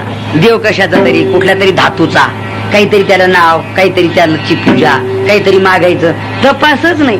शिळा तांब्याचं बाहुलं केलं, पाट मांडोनी वरी बैसविलं, गंधा अक्षता झाकोळील, मना येईल ते नाव ठेविल, कसे या जनासी लागले वेळ. एकनाथ महाराजांचं भारूड आहे, पण सत्य स्थिती आहे. ज्ञानेश्वर महाराजांच्या ओव्या आहेत. माझी मूर्ती निफजवी ती घराच्या कोणी पैसा, आपण देवदेव तीर्थाचीच आहे. बरं नित्य आला तर माझे काजी कुलदेवता लागी भजे वगैरे ज्ञानेश्वर महाराजांचं वर्णन आहे. तुकोबाराय देखील म्हणतात ते, किंवा ज्ञानोबाराय कुणबट कुळवाडी आना देव मांडी, हे तर तुम्हाला जवळजवळ माहितीच असेल. आता जे खळ्याची पद्धत बदलली, हे यंत्र निघालं ना मळणी यंत्र तेव्हापासून. आता पूर्वी तुम्ही बघा ते पावली 5 पावली करायची, ती चिखलाची लक्ष्मी करायची, तिच्यावरती पूजा करायची, 5-50 लोकांना जीव घालायचं त्या दिवशी, आणि मग ते उपवल्यावरती रास भरायचा, नारळ फोडायचा, देव मांडायचा तिथं, त्याची पूजा करायची, आणि मग पूर्वेकडे तोंड करायचं, आणि त्या आधुनिक बरकाता रे असं काहीतरी होतं की नाही प्रकार. आता कसलं जळगाव भागात गेल्यावर तर तिकडे तर रोडवरच कंस टाकतात, बरकथा नाही, लाभ नाही, खळ नाही, मेड नाही, बैल नाही, हात नाही, पात नाही, काहीच नाही, जाऊ द्या, असा प्रकार आहे. पण त्यावेळेला, पण या वर्षी राशीच्या वेळेला केलेला देव पुढच्या राशीपर्यंत शेतकरी कुठे ठेवत होता तो? तपासली, रास बोलली की देव गेला कुठे? पुढच्या राशीला नवा देव, पेरणीच्या वेळेला नवा देव, कपाशी पहिल्यांदा तर नवाच देव, असा नव्याच देवाचा प्रकार. कुणबट कुळवाडी आण देव मांडली, भलतेच देव मांडतं, पण आदिलाची परवडी करीत. पहिल्या देवाचं काय झालं, त्याला तपास नाही की त्याला काय आहे का, भूक नाही का, पाणी आहे का नाही, तपास नाही. असे देव करून भक्ती करणारे पुष्कळ आहे. बरं, भक्तीची रीत बघितली तर भक्तीची रीत आहे तशीच. आपल्याला जेवायला आपण पोळ्या करतो, बरोबर आहे, पण कमीत कमी 9x9 इंचीच्या गोलाईच्या असतात की नाही. तसे मग हातावर काही लहान मोठे पण असेल, पण बहुअंशी अंदाजे 9x9 अशा इंचाच्या पोळ्या असतात गोलाईच्या. पण देवाला नैवेद्य करतो ते किती बाय कितीचे असतात कधी बारकाईने आपण बघतच नाही. पण खऱ्या अर्थाने जरी विचार केला, त्याला काही भागात नैवेद्य म्हणतात, काही भागात त्याला चांदक्या म्हणतात. तळाताच्या मधला आकार म्हणजे नैवेद्य. बरं, त्याच्यात किती पुरण असतं? बर, तिथं लाटायचं नाही, दाबलं की झालं नैवेद्य असं. बर, ते नैवेद्य करून सगळे ताटात ठेवलेले असतात असे रँक मध्ये, लाईन मध्ये. त्याच्यावरती भात किती एक शीत करून ठेवायला. त्याच्यावर भजे, पूर्ण भजा एकात नैवेद्यावर असतो का? नाही, एक भजा कुरतडून सगळा भजात एक भजान सगळ्यांची मजा, म्हणजे सगळ्या देवांच्या वाट्यावर एक भजा. मी म्हणतो एका नैवेद्यावर एक भजा ठेवला तर मारुत्र्याला अजीर्ण होईल का तो? ज्याला अशोक बागेतले सगळे फळ पचवता आले रावणाच्या, त्याला भजा पचणार नाही का तुमचा? पण तो भजा इतका. कुरडई देखील तशीच, एक टंगड घ्यायचं ती सगळ्या नैवेद्यावर. तुपाचा प्रकार तर त्याच्या पुढे, त्याचं वाटीनं टाकायचं नाही प्रत्येक नैवेद्यावर. वाटी, तुपाच्या वाटीत बोट बुडवायचं आणि तुप असा पूर्ण वेढा त्या तुपाचा. आता किती वाटेल येत असेल त्या प्रत्येक देवाच्या, तुम्ही बघा असा नैवेद्य. बरं, तो नैवेद्य देवाला नेताना ज्या मुलाजवळ द्यायचा आहे त्याने आंघोळ केली का त्याचा तपास नाही. ते बैर दिशून केव्हा आलं त्याचा मेळ नाही. ते असं करतं, हे जा नैवेद्य घेऊन चाललं आपलं ते नैवेद्य. त्यातलं ते इकडे तिकडे पाहतरी एखादं खातं येते, तसंच देवाला नाही. पण तसा का होईना, पण ठेव नको, दाखवून घेऊन ये. पुन्हा ते देवाला म्हणतं, पाहिला का, पाहिला, चाल. असा प्रकार आहे. अशी भक्ती चालू आहे. तसे देव निवडलेत. किती वर्ष भक्ती केली म्हणजे प्राप्ती होईल? प्रश्न. विठाला विठाला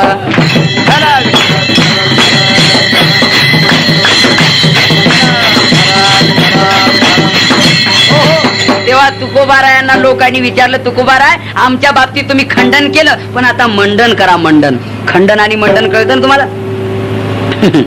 नाही कळत तर बरं. खंडन याचा अर्थ करणं सोपं आहे, पण मंडन करणं अवघड आहे. खंडन म्हणजे काय? एखाद्या माणसाने सांगितलं, अजे भात स्वयंपाक जमला नाही, खंडन. पण ती बाई म्हणू लागली, असं करा, थोडस पिठलं करून पाहावं. आम्हाला काय येतं? मग गुपचूप खा. जर येत नसेल तर मग गुपचूप. म्हणजे मंडन करणं म्हणजे करून दाखवणं. पुन्हा बरोबर कसं आहे तो करणं, याला मंडन म्हणतात. तुमचं जमलं नाही हे खंडन कोणी करत? जमलं नाही. मी आता यांना म्हटलं बागेला, बघ अजिबात जमला नाही. ते जर मला एखादा बोलवा, मला नाही वाजत, मग गुपचूप कीर्तन करा. मंडन करता येत नसेल तर खंडन करण्याचा अधिकार पोहोचत नाही.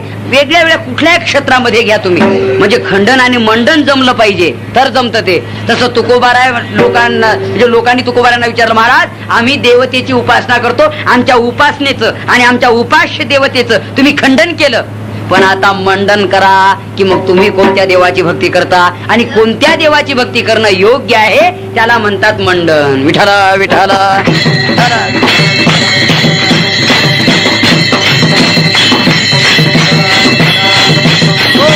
आणि मग तुकोबाराय म्हणताय, आम्ही ज्याची भक्ती करतोय ना बा, तुमचे जसे जसे उपास्य आहेत तसा नाही.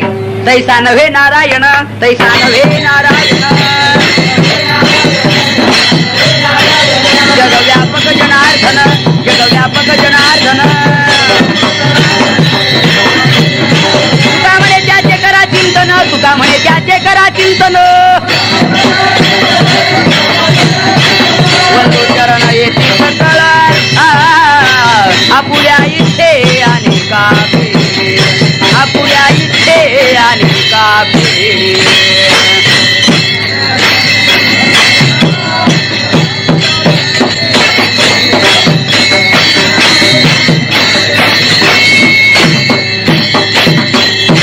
अभंगातून तुकोबाराय मंडन करतात. आता ऐका, म्हणजे या अभंगाच्या पहिल्या सर्व चरणातून खंडन केलेलं आहे आणि शेवटच्या चरणातून मंडन आहे. तैसा नव्हे नारायण. बर, मग तो कसा आहे? जगव्यापक जनार्दन, तुका म्हणे त्याचे करा चिंतन, तुका म्हणे त्याचे करा चिंतन, परिणाम वंदू चरण येती सकळ.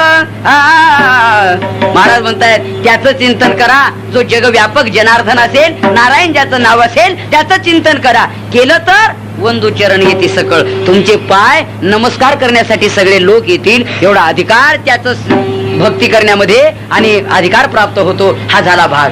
पण लोकांनी पुन्हा विचारलं, तुकोबाराय आता आम्हाला कळलं की त्याची उपासना करायची आहे, पण तो राहतो कुठं ते सांगा. है की नाही? त्याचं वास्तव्य स्थान काय, त्याचा पत्ता काय, पूर्ण ऍड्रेस काय सांगाल की नाही तुम्ही? हो, आम्हाला कळलं तर पाहिजे ना तो कुठला आहे, कुठं राहतो, कसा काय आहे. तेव्हा तुकोबाराय त्याचं वर्णन करताना महाराज म्हणतात, आम्ही खऱ्या अर्थाने ज्याची भक्ती करतोय, ज्याचे दास झालोय, त्याचं वास्तव्य पंढरपुरात आहे. आम्ही ज्याचे दास, आम्ही ज्याचे दास,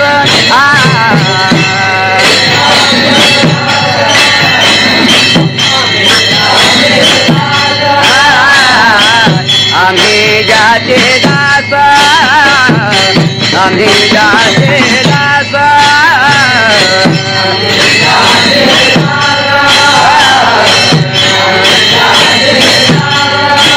त्याचा पंढरी वास, त्याचा पंढरी वास, तुहा देवाचाही देवा, तुहा देवाचाही देव,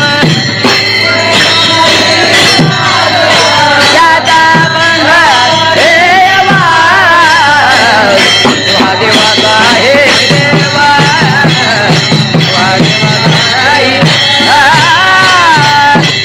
हो, अभंगाच्या प्रथम चरणातून तुकोबाराय सांगतायत, आम्ही ज्याचं दास्यत्व पत्करलंय, आम्ही उपासना ज्याची करतोय, ज्याला जीवन अर्पण केलेलं आहे, ज्यांचा योगक्षेम आमचा जो वाहतोय, अर्थात तो कुठं राहतो? त्याचा पंढरी वास, त्याचं वास्तव्य पंढरपूर आहे, पंढरपुरात राहतो तो. तुकोबारायांना लोकांनी विचारलो, तो पंढरपुरात राहतो? म्हटले हो. म्हणले का?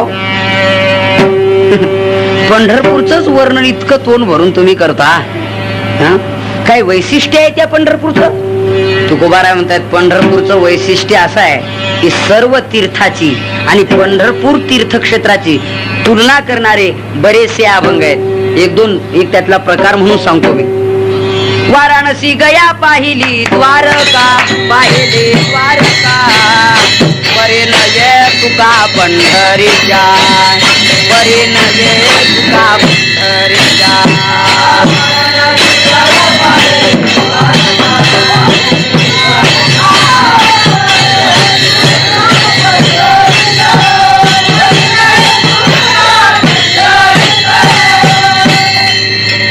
विशेष म्हणजे तुकोबाराय पाहिली म्हणतात. याचा अर्थ जे पाहिलंच नाही त्याच्याबद्दल निषेध करणं ते बरं नाही, असं काय वेळेला घडतं. बस, तुमच्यासारखा पहिलवान जगात नाही.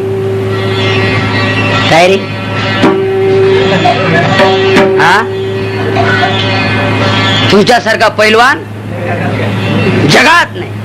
त्याला हळूच विचारावं, जगत भ्रमण केलंय का? आणि मग तुला काय माहिती जगात नाही म्हणून? अगोदर पूर्ण जगत पहा आणि मग ठरव की तुमच्यासारखा दुसरा जगात. तसं पहावं मग त्याची तुलना करावी.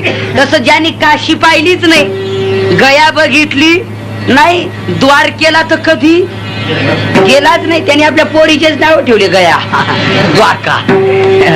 ज्याला द्वारका माहित नाही आणि त्यांनी जर ठरवलं द्वारकेत काही नाही, त्याला म्हणा गेला होता कधीच नाही, मग तुला काय माहिती काही नाही. पण तुकोबाराय इथे आत्मविश्वास सांगतायत. वाराणसी गया पाहिली द्वारका, पाहिली हे पद आहे ना, हे प्रत्येक ठिकाणी. वाराणसी पाहिली, गया पाहिली, द्वारका पाहिली, पण अनुभव परिणय तुका पंढरीच्या.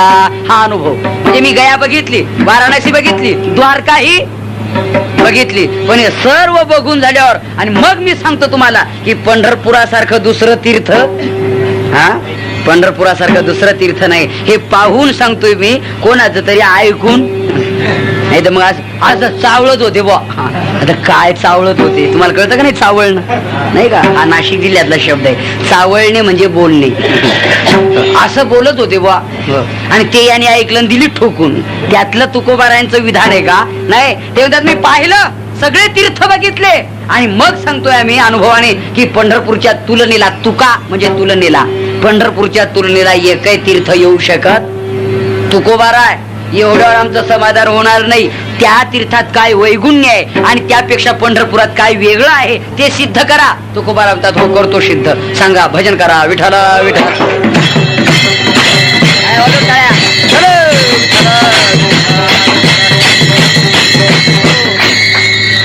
तुलना करताना तुकोबाराय म्हणतायत. उदाहरण घ्या जरा. काशी आहे, काशी म्हणजे वाराणसी. वाराणसी माणसाला मोक्ष देते. जरा ऐकता ना तुम्ही सगळे. पण काशीत गेल्याने मोक्ष मिळत नाही. हा, काशीत मेल्याने मोक्ष मिळतो ज्यांना लागत असेल.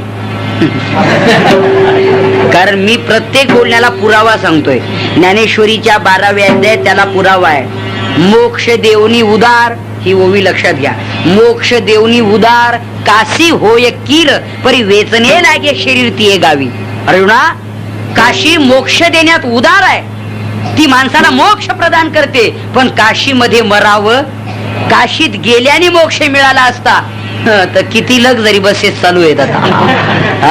पूजा ट्रॅव्हल्स, अंबिका ट्रॅव्हल्स, आमका ट्रॅव्हल्स. जातात, ऍक्सिडेंट होतं, मरतात. काही नाकातलं गळ्यातलं विकून परत येतात. असे काही प्रकार आहे. मग यांना सगळ्यांनाच मोक्ष का? नाही. काशीत गेल्याने मोक्ष नाही, काशीत मरावं लागतं. तिथे मेल्याने मोक्ष मिळतो. मग तुम्ही म्हणाल मग तर बरं आहे, चला उद्या मरण का होईना पण मोक्ष मिळतोय ना. पण त्याच्या पुढे जाऊन सांगतो मी, काशीत मरणंही सोपं नाही. काही माणसं मरायला तिथं जातात पण नेमक्या वेळेला घरी येतात. एका माणसाने ठरवलं आपली तब्येत नेहमी बिघडते, रिटायरमेंट आहोत आपण, मुलगा ताब्यात कारभार सांभाळणारा झालाय, आपण चला काशीला जाऊन 1-2 वर्षात आता आटपून घेऊ, मरून मोक्ष मिळेल आपल्याला. गेला काशीत घर करून राहिला. बस मनी ऑर्डर इकडून मागवायचा आणि तिथे व्यवस्थित, आता काम नाही, धाम नाही, चिंता नाही, तळमळ नाही. आणि तिथलं आरोग्य त्याला मानवलं, वातावरण मानवलं, सफरचंदासारखा पडला. तब्येत अशी स्ट्रॉंगच्या स्ट्रॉंग झाली एकदम. हा, शर्टाचं कापड शिवताना शर्ट प्रत्येक वेळेला 2-2 इंच वाढायचंच त्याचं माप. असा प्रकार झाला. शेवटी 10 वर्ष गेले. 10 वर्ष गेल्यानंतर एकुलता एक मुलगा होता घरी, त्याची तब्येत बिघडली. त्याने काढलेले तीर्थरूप दादांचे चरणी, वडिलांचे चरणी, चिरंजीव बाळासाहेबांचा साष्टांग दंडवत पत्रास्कारण. आपण गेल्यापासून माझ्याकडे संपूर्णतः अनुकूलता आहे, पण आता अचानक प्रकृतीत बिघाड झाल्यामुळे बचेल की नाही याची शाश्वती नाही. तर दादा, आपण एकदा उभ्या उभ्या पत्र पाहताच त्वरित येणे, भेट घेऊन त्वरित जाणे. कळावे आपला चिरंजीव आज्ञाधारक बाळासाहेब. असं कारण त्यांना गेलं. त्यांनी विचार केला 10 वर्ष झाले मी ठणठणीत आहे, एकदा जाऊन भेटून येऊन मग मोक्षाला जाऊ. घरी आला होतो तो. घरी येईपर्यंत याची तब्येत सुधारली, त्याची बिघडली तसंच गचकलं. काय पाहता, हा ना, घरी येऊन मेलं. म्हणजे काशीत मरण्यासाठी देखील पुण्य पाहिजे, कोणी मरत नाही. काशीत जाण्यासाठी पुण्य पाहिजे, कोणी जात नाही. नाही तर एकाने मरेपर्यंत पाप केलं. मरता मरता पोराने ठरवलं की याच्या तोंडात देवाचं नाव आलं तर याचा उद्धार मोक्ष मिळेल. दादा म्हणा ना, श्रीकृष्ण गोविंद हरे मुरारे, हे नाथ नारायण वासुदेवा. पण वडील कसलं म्हणतो ते म्हणता, कसला आहे बडबड लावू नका माझ्या पुढे. शेवटी मुलाने युक्ती केली की याला युक्तीने आपण म्हणायला लावू. एक साखरेच्या पोत्याला थोडस छिद्र पाडलं, साखर तिथून सांडताना दाखवली की हा म्हणेल अरे राम, त्या पोत्याला शिवा. म्हणजे मुलाचं नाव राम ते येईल आणि शिवा त्या पोत्याला म्हणण्यात भगवान शंकराचं नाव येईल. अशी केली युक्ती. पण म्हातारं त्याच्या पुढे परीक्षा देऊन उत्तीर्ण झालेलं होतं. त्यांनी सांगितलं तेच, पण मात्र दोन्ही नावं वगळले. अरे कार्ट्यांनो, पोत्याला टाचे मारा. रामय वगळला आणि शिवाय वगळला. आणि असं म्हणता म्हणता प्राण दिला, पण राम आणि शिव येऊ दिलं नाही. शेवटी पोरं अति धार्मिक होते. त्याने विचार केला याचं प्रेत का होईना आपण काशीला नेऊ, हाडे त्याच्यावर संस्कार होतील. नेल बुवा. त्यावेळेला टॅक्सी एसटी काही रेल्वे काही खांद्यावरती आपलं राम बोलो राम राम बोलो राम गेले. लिंबाच्या पाल्या बिल्या त्याला बांधलं, जवळजवळ गेले हो. दुसऱ्या मुक्कामाला काशीत पोहोचणार होते हो. तिथं त्यांनी त्याला उतरवलं ना आंघोळीला गेले. तिथं जिथं उतरवलं तिथं एक रक्तपिते पडलं होतं जिवंत. ते हळूहळू हळूहळू जवळ आलं, त्याला सोडलं, खड्ड्यात टाकलं, याने घेतलं झोपून त्याच्यावर आणि आडवे तिडवे दोर टाकले. ते पोरं आंघोळ करून आले, चारीचे चारी उचललं निघाले. हे तिथंच ते तिसरंच त्याच्यावर येऊन बसलं. आणि काशीमध्ये उतरल्यानंतर ते हळूच वरून म्हणते, आली का काशी? त्यातलं तो एक पोरगा म्हणे, याला काय वाचा आली काय माहिती काशीमध्ये, हे का पुन्हा म्हणतं घरी चला काय माहिती. म्हटला दादा काशी आली, पण काशीमध्ये आल्यावर तुम्हाला प्राण आला काय? आमचं दैव. आता तुमच्या हाताने आम्ही पिंडदान करू, तुमच्या हाताने विधी करू, विधिदान करू, तुमच्या हाताने आम्ही गोदान करू, काही भूदान करू, काही कांचन दान करू आणि तुमचा पवित्र आत्मा इथे विसर्जन करू. तो म्हटला मी तुमचा बाप नाही, मी अमक्या गावचा रक्तपित्या. रक्तपिती आहे हो. मग आमचे वडील त्या खड्ड्यात टाकले. हे परत जाईपर्यंत कुत्र्यांनी चिरून फाडून काय गिधाडाने डोळे फोडून, कारण हे होतच तसं. गिधाडाच्याच लायकीचं होतं, कुत्र्याच्याच लायकीचं होतं. ते काशीत जाईल कसं? तर काशीत जाण्यासाठी देखील पुण्य, काशीत मरण्यासाठी त्याही पेक्षा पुण्य पाहिजे.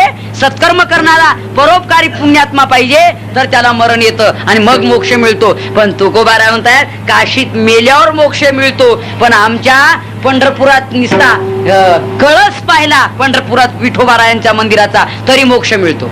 तुका म्हणे मोक्ष देखिल्या कळस, तुका म्हणे मोक्ष देखिल्या कळस, तात्काळ हा नाश अहंकाराचा.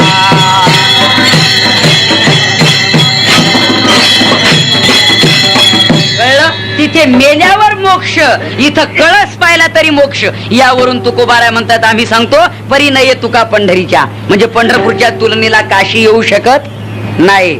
चला बाकीच्या सर्व तीर्थाची तुलना करताना तुम्ही बघा, हरिद्वार, ऋषिकेश वगैरे तुम्ही गेलात तर तिथे अलकनंदा नावाचं तीर्थ आहे, गंगा आहे. तिथे स्नान केल्याने तुमचं पाप जातं, पण तिथं स्नान करणं सोपं नाही. मी सांगितलंय अनेक वेळा तुम्ही. 11,000 फूट उंचीवरून ती गंगा वाहते. गंगोत्री यमुनोत्री समुद्र पातळीपासून इतक्या उंचीवरून ती वाहते. त्यामुळे त्या गंगेला तिथे ऋषिकेशला हरिद्वारला इतका वेग आहे की दोन्ही बाजूनं साखळ्या आहेत. साखळ्या, त्या साखळ्या धरायच्या. एखाद्या जर म्हणलं दगडू पाणी किती आहे, तुम्हाला एवढं एवढं म्हटलं की चालला दगडू. असा प्रकार आहे, म्हणजे इतका वेग आहे. तिथे बुडणं सोपं नाही. बर त्याच्या पुढे आहे का, ते पाणी पाणी नव्हे, त्या हिमालय पर्वतावरचं वितळलेलं बर्फ आहे. आता बर्फात आंघोळ करणं किती सोपं आहे. एखादा माणूस त्याची टेस्ट घेण्यासाठी पाण्यात बोट बुडवतो, काढतो तर ते बोटच असं वाकडं होतं, ते रक्त गोठलं जात, त्या शिरा आकसतात अशा. ते त्याने शेकायचं सरळ करायचं, शेकायचं सरळ करायचं, शेकायचं सरळ करायचं. त्याच्यात 15 मिनिटं गेली त्याची. मग त्याने त्याचं त्रैरासिक केलं की एक बोट वाकलेलं सरळ करायला 15 मिनिटं, तर पूर्ण बुवा सरळ करायला किती मिनिटं. त्याच्यापेक्षा नको बुवा आंघोळ करायला. अवघडच आहे की नाही ते. म्हणजे पण ज्ञानोबाराय म्हणतायत गंगा पाप घालवील, पण तुम्हाला बुडावं लागेल. पुन्हा ज्ञानेश्वरीतली ओवी सांगतो, त्याला पुरावा मी. शुचित्वे शुची गंगा होय, पाप तापही जाय, परी तेथ आहे बुडणे एक. तिथं बुडावं लागतं आणि ते बुडणं सोपं. चला या आता लगेच पंढरपुरात, तिकडून ऋषिकेशून या, लगेच निघा पंढरपुरात या. आले का? पंढरपुरात आले का? कुठे येत ते काय माहिती. पंढरपुरात आल्याबरोबर तुकोबाराय म्हणतायत आमच्या पंढरपुरात चंद्रभागेत बुडण्याची गरज नाही, गार पाणी नाही, वाहून जाण्याची धोक्याची सूचना नाही. डोळ्यांनी जरी चंद्रभागा बघितली तरी सर्व तीर्थाचं पुण्य आणि सर्व पापाचं क्षालन. सकळ ही तीर्थे घडती एक वेळा, सकळ ही तीर्थे घडती एक वेळा, चंद्रभागा डोळा देखलेया.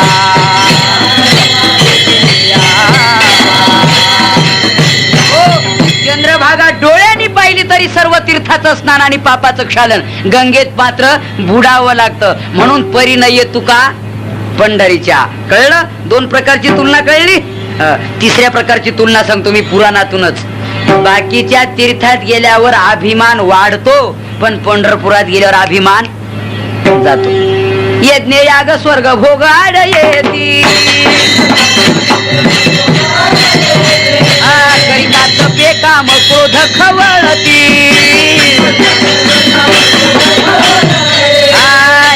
नित्य ज्ञाने अभिमान वाढती करिता तीर्थाटने अहंकाराची प्राप्ती हो आटले अहंकाराची प्राप्ती हो आनंदाची सापडली वेळ आनंदाची सापडली वेळ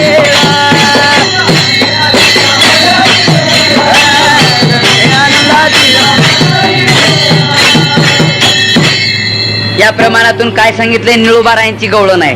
निळोबाराय म्हणतात करिता तीर्थाटने अहंकाराची प्राप्ती हो. अरे बाबा तीर्थाटने करिता अहंकार प्राप्ती. तीर्थयात्रा केली की अहंकार होतो अहंकार अभिमान होतो माणसाला. किती अभिमान किती अहंकार फार मोठा अहंकार फार मोठा अभिमान. आणि मग तुम्ही म्हणाल अभिमान अभिमान अति घातक सांगितलाय संतांनी. तिळ मात्र जरी होया भेमान तिळ मात्र जरी होया भेमान पेरू तो समान भार देवा.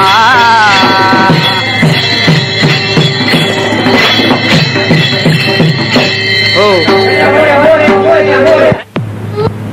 राहू द्या लहानचा असेल तर तू काय म्हणे नरकी घाली अभिमान का म्हणे नरकी घाली अभिमान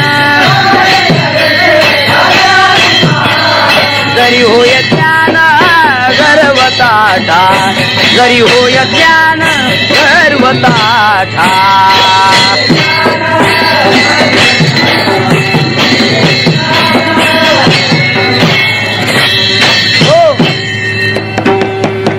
तुका म्हणे नरकी घाली अभिमान. अभिमान नरकात नेऊन घालतो माणसाला नरकात पचवतो. शेवटी नरकाला कारणीभूत अहंकार आहे अभिमान आहे. आणि तो अभिमान बाकीच्या तीर्थयात्रेनं होतो आणि त्या अभिमानाने मनुष्य नरकात जातो. पण असा झालेला अभिमान नरकाला कारणीभूत असलेला तो जर घालवायचा असेल तर अशी एकच जागा आहे. उठा उठी अभिमान जायायचे स्थळ कोण ये या पंढरीच घडी ये या पंढरीच घडी अभिमान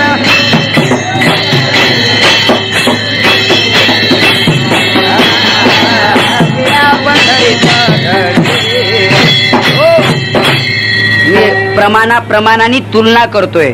महाराज म्हणतायत असं एकच ठिकाण आहे उठा उठी अभिमान जायायचे स्थळ कोण ते या पंढरीत घडे.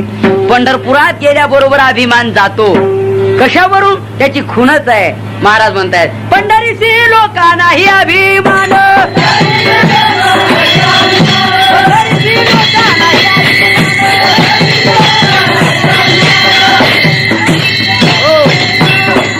पाया टाळ वाजवताना तुम्ही कसं पंढरीशी लोकांना असं कसं काय वाजवता. अवसानात वाजवलं पाहिजे. एकादशी लागली काय पार पाया पडे जन एकमेका. पंढरपुरात गेलं की अभिमान नाही. कशावरून लहान आहे की मोठा आहे त्याचा विचार न करता एकूण एकाच्या पाया पडतायत एकूण एक हे अभिमान नसण्याचं लक्षण आहे. अभिमानी माणूस कोणाच्या पायावर वाकतच नाही आणि अभिमान रहित माणूस कोणाच्याही पाया पडल्याशिवाय. ज्ञानेश्वर महाराज म्हणताय तो लाटणे आयसा न लवे. लाटणं कळत नाही तुम्हाला नाही कळत. पोळ्या कशाने लाटता तुम्ही आणि मग नाही कसं म्हणता.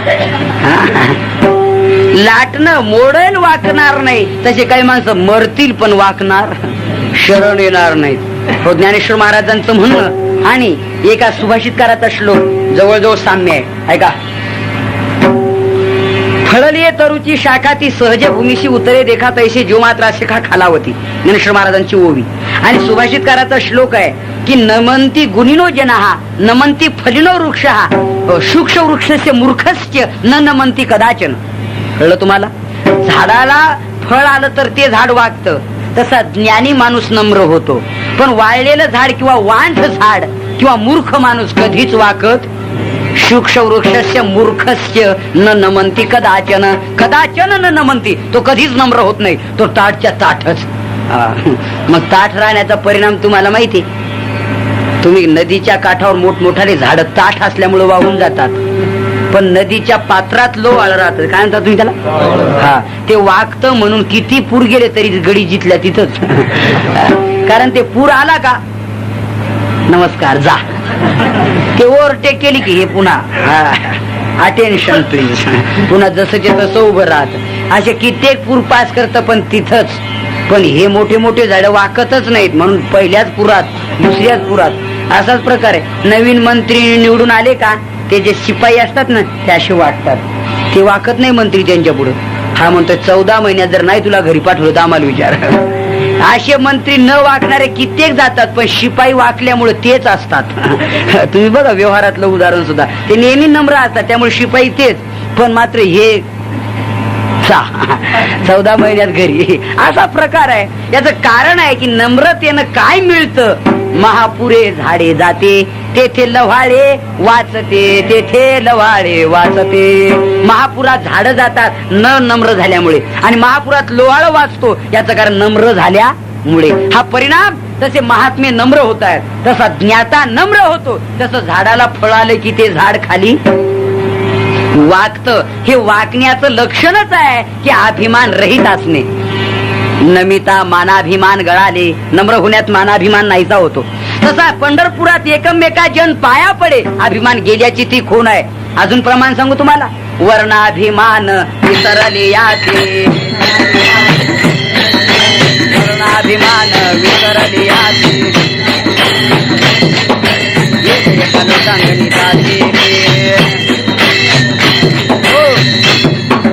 वर्णाभिमान विसरले याते. इथं वर्णच असं आहे, वर्णाभिमान विसरले याते.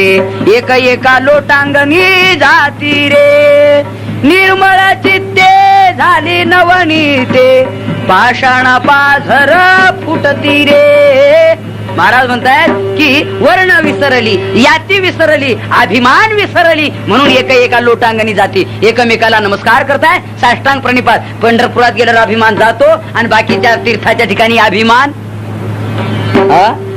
वाढतो, आणि म्हणून अभिमान जातो आणि वाढतो. हा फरक आहे. आणि त्यामुळे परिणय तुका पंढरीच्या. म्हणून महाराज म्हणतात पंढरपूरच्या तुलनेला बाकी एकही तीर्थ येऊ शकत नाही. त्या पंढरपूरचं वर्णन करताना फार वर्णन केलेले. असे सुदर्शनावरी म्हणून या विनाश पंढरी, जेव्हा नव्हते चराचर तेव्हा होते पंढरपूर, जेव्हा नव्हती गंगा गोदा तेव्हा होती चंद्रभागा, वगैरे पुष्कळचं वर्णन आहे. या ठिकाणी महाराज म्हणताय असं जे पंढरपूर आहे ना, पंढरपुराला वैकुंठ म्हटलंय. वैकुंठ. हो, जरा दुसरं प्रमाण तुम्ही ऐका. ते म्हणतायत नव जो म्हणती आम्ही वैकुंठाची देखील पंढरी रे. ज्यांनी पंढरी पाहिली ते वैकुंठाला जायला तयार नाहीत. नामदेवरायांनी पंढरपूर पाहिलं. नामदेवराय देवाला सांगतायत आम्हाला वैकुंठाला धाडू नको, पंढरपुरातच ठेव. पंढरी म्हणजेच वैकुंठ आहे आमचं. वैकुंठाशी आम्हा नको धाडू हरी. परमात्मा मध्ये राहिला पुंडलिक, या तिहीचे दर्शन प्राण्या नाही जन्म मरण, पुनरपी आगमन येथे बोलिलेची नाही. हे सगळं पंढरपूरचं वर्णन आहे. आड भीमाव आहे, देहात्मा तारावया पुंडलिक मध्ये आहे, आणि पहिलं थडे परमात्मा कमरेवर हात ठेवून उभा आहे. यापेक्षा काय सांगावं त्या पंढरपूरचं महत्व. विठ्ठल विठ्ठल.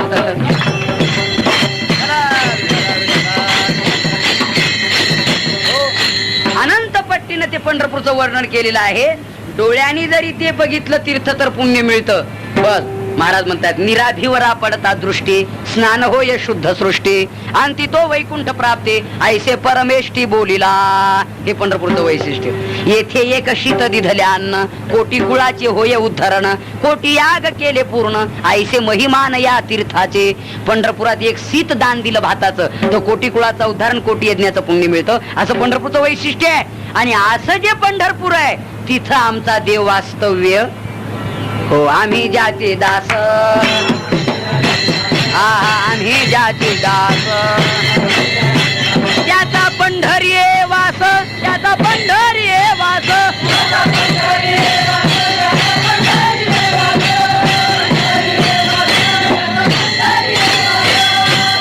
आम्ही ज्याचे दास आहोत ना त्याचं वास्तव्य पंढरपुरात आहे. अभंगाच्या फक्त पहिल्या चरणाचा विचार सांगितला आणि वेळ संपला. एकदा विठोबा रुक्माई म्हणा की तुम्हाला झोपायला लवकर. है की नाही पुण्यवान तुम्ही, लवकर तुम्हाला झोपायला वेळ मिळतो. एकदा पुरुषांनी वरती हात करा, सरळ सरळ सरळ. हा विठोबा रुक्माई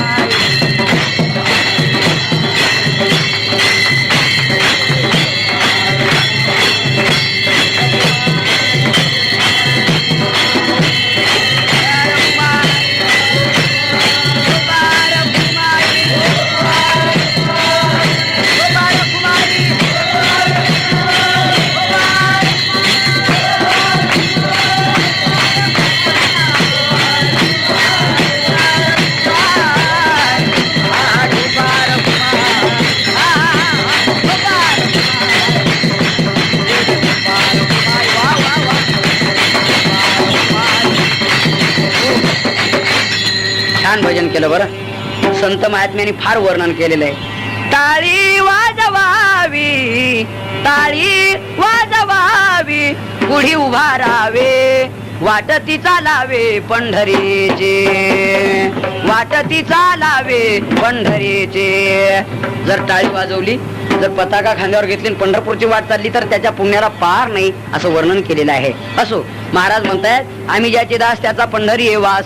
पण इथे एक शंका आली असेल तुम्हाला का नसेल आली काय माहिती. शंका अशी आहे, लोक म्हणू लागले बुवा पंढरपुरात तुमचा देव वास्तव्य करतो, पण जे जे देव पंढरपुरात वास्तव्य करतात ते ते तुमचे उपास्य दैवतच आहेत का? असं जर लक्षण केलं तर पंढरपुरात बरेच देव आहेत. कैकाळी बाबाच्या मठात गेलं तर 33 कोटी देव, तनपुरे बाबाच्या मठात गेलं तर खूपच देव, आहे की नाही. माणसं म्हणतात ना 4 धाम पाहू नये पण कैकाळी बाबाचा मठ पाहू म्हणतात की नाही. सगळे देव आहेत तिथं. आणि मग तुम्ही म्हणता ज्याचं वास्तव्य पंढरपुरात त्याचे आम्ही दास आहोत, असं जर विधान केलं, असं जर लक्षण केलं तर याच्या शास्त्रामध्ये लक्षण प्रमाणाभ्याम वस्तुसिद्धी, लक्षणाने देवाची वस्तूची सिद्धी होते. पण ते लक्षण अतिव्याप्ती, अव्याप्ती आणि असंभव 3 प्रकारचे दोष वगळून लक्षण केलं पाहिजे. त्याला निर्दुष्ट लक्षण म्हणतात, नाही तर ते सदोष लक्षण ठरतं. म्हणजे वेदांत शास्त्रातला प्रकार झाला.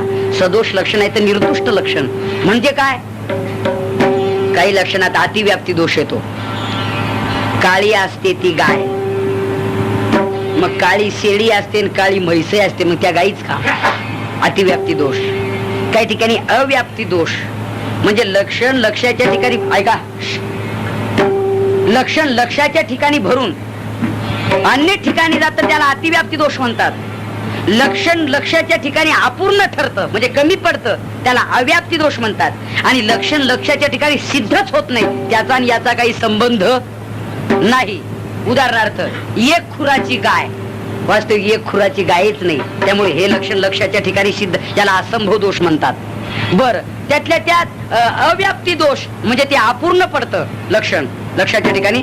ते तुमच्या मागचा तो म्हातारा म्हणून त्याला टचकर जाऊ, त्या माणसाला, हा त्याच बाबाला जागे राहा फक्त, नाही म्हणू नका. बरोबर घर नंबर चेक करतो मी. मग ते काय गप बसतं का? जाहीरच होतं ते. हे कोणतं लक्षण आहे? मी जी 3 लक्षणं सांगितली, अतिव्याप्ती, अव्याप्ती आणि असंभव, हो, या 3 पैकी एक जर दोष आला तर ते निर्दोष लक्षण ठरत नाही, ते सदोष लक्षण ठरतं. आणि मग त्याप्रमाणे मी हे कशा करता लांबवलंय तर तुम्ही म्हणता ज्याचं वास्तव्य पंढरीत त्याचे आम्ही दास. मग पंढरपुरात तर बरेच देव, रगड, मस, चिकार, आहे की नाही, बखळ, पुष्कळ, आहे की नाही, असं काही मायंदळ, काही म्हणजे वेगळे वेगळे शब्द आहेत की नाही. असे देव खूप आहे. मग तुम्ही कोणाकोणाचे दास बोला, प्रश्न येतो की नाही. तर महाराज म्हणतात हो, तर ते लक्षण निर्दुष्ट ठरण्याकरता, अतिव्याप्ती दोष वगळण्याकरता दुसरं चरण आहे. तो हा देवाचाही देवा, तो हा देवाचाही देवा,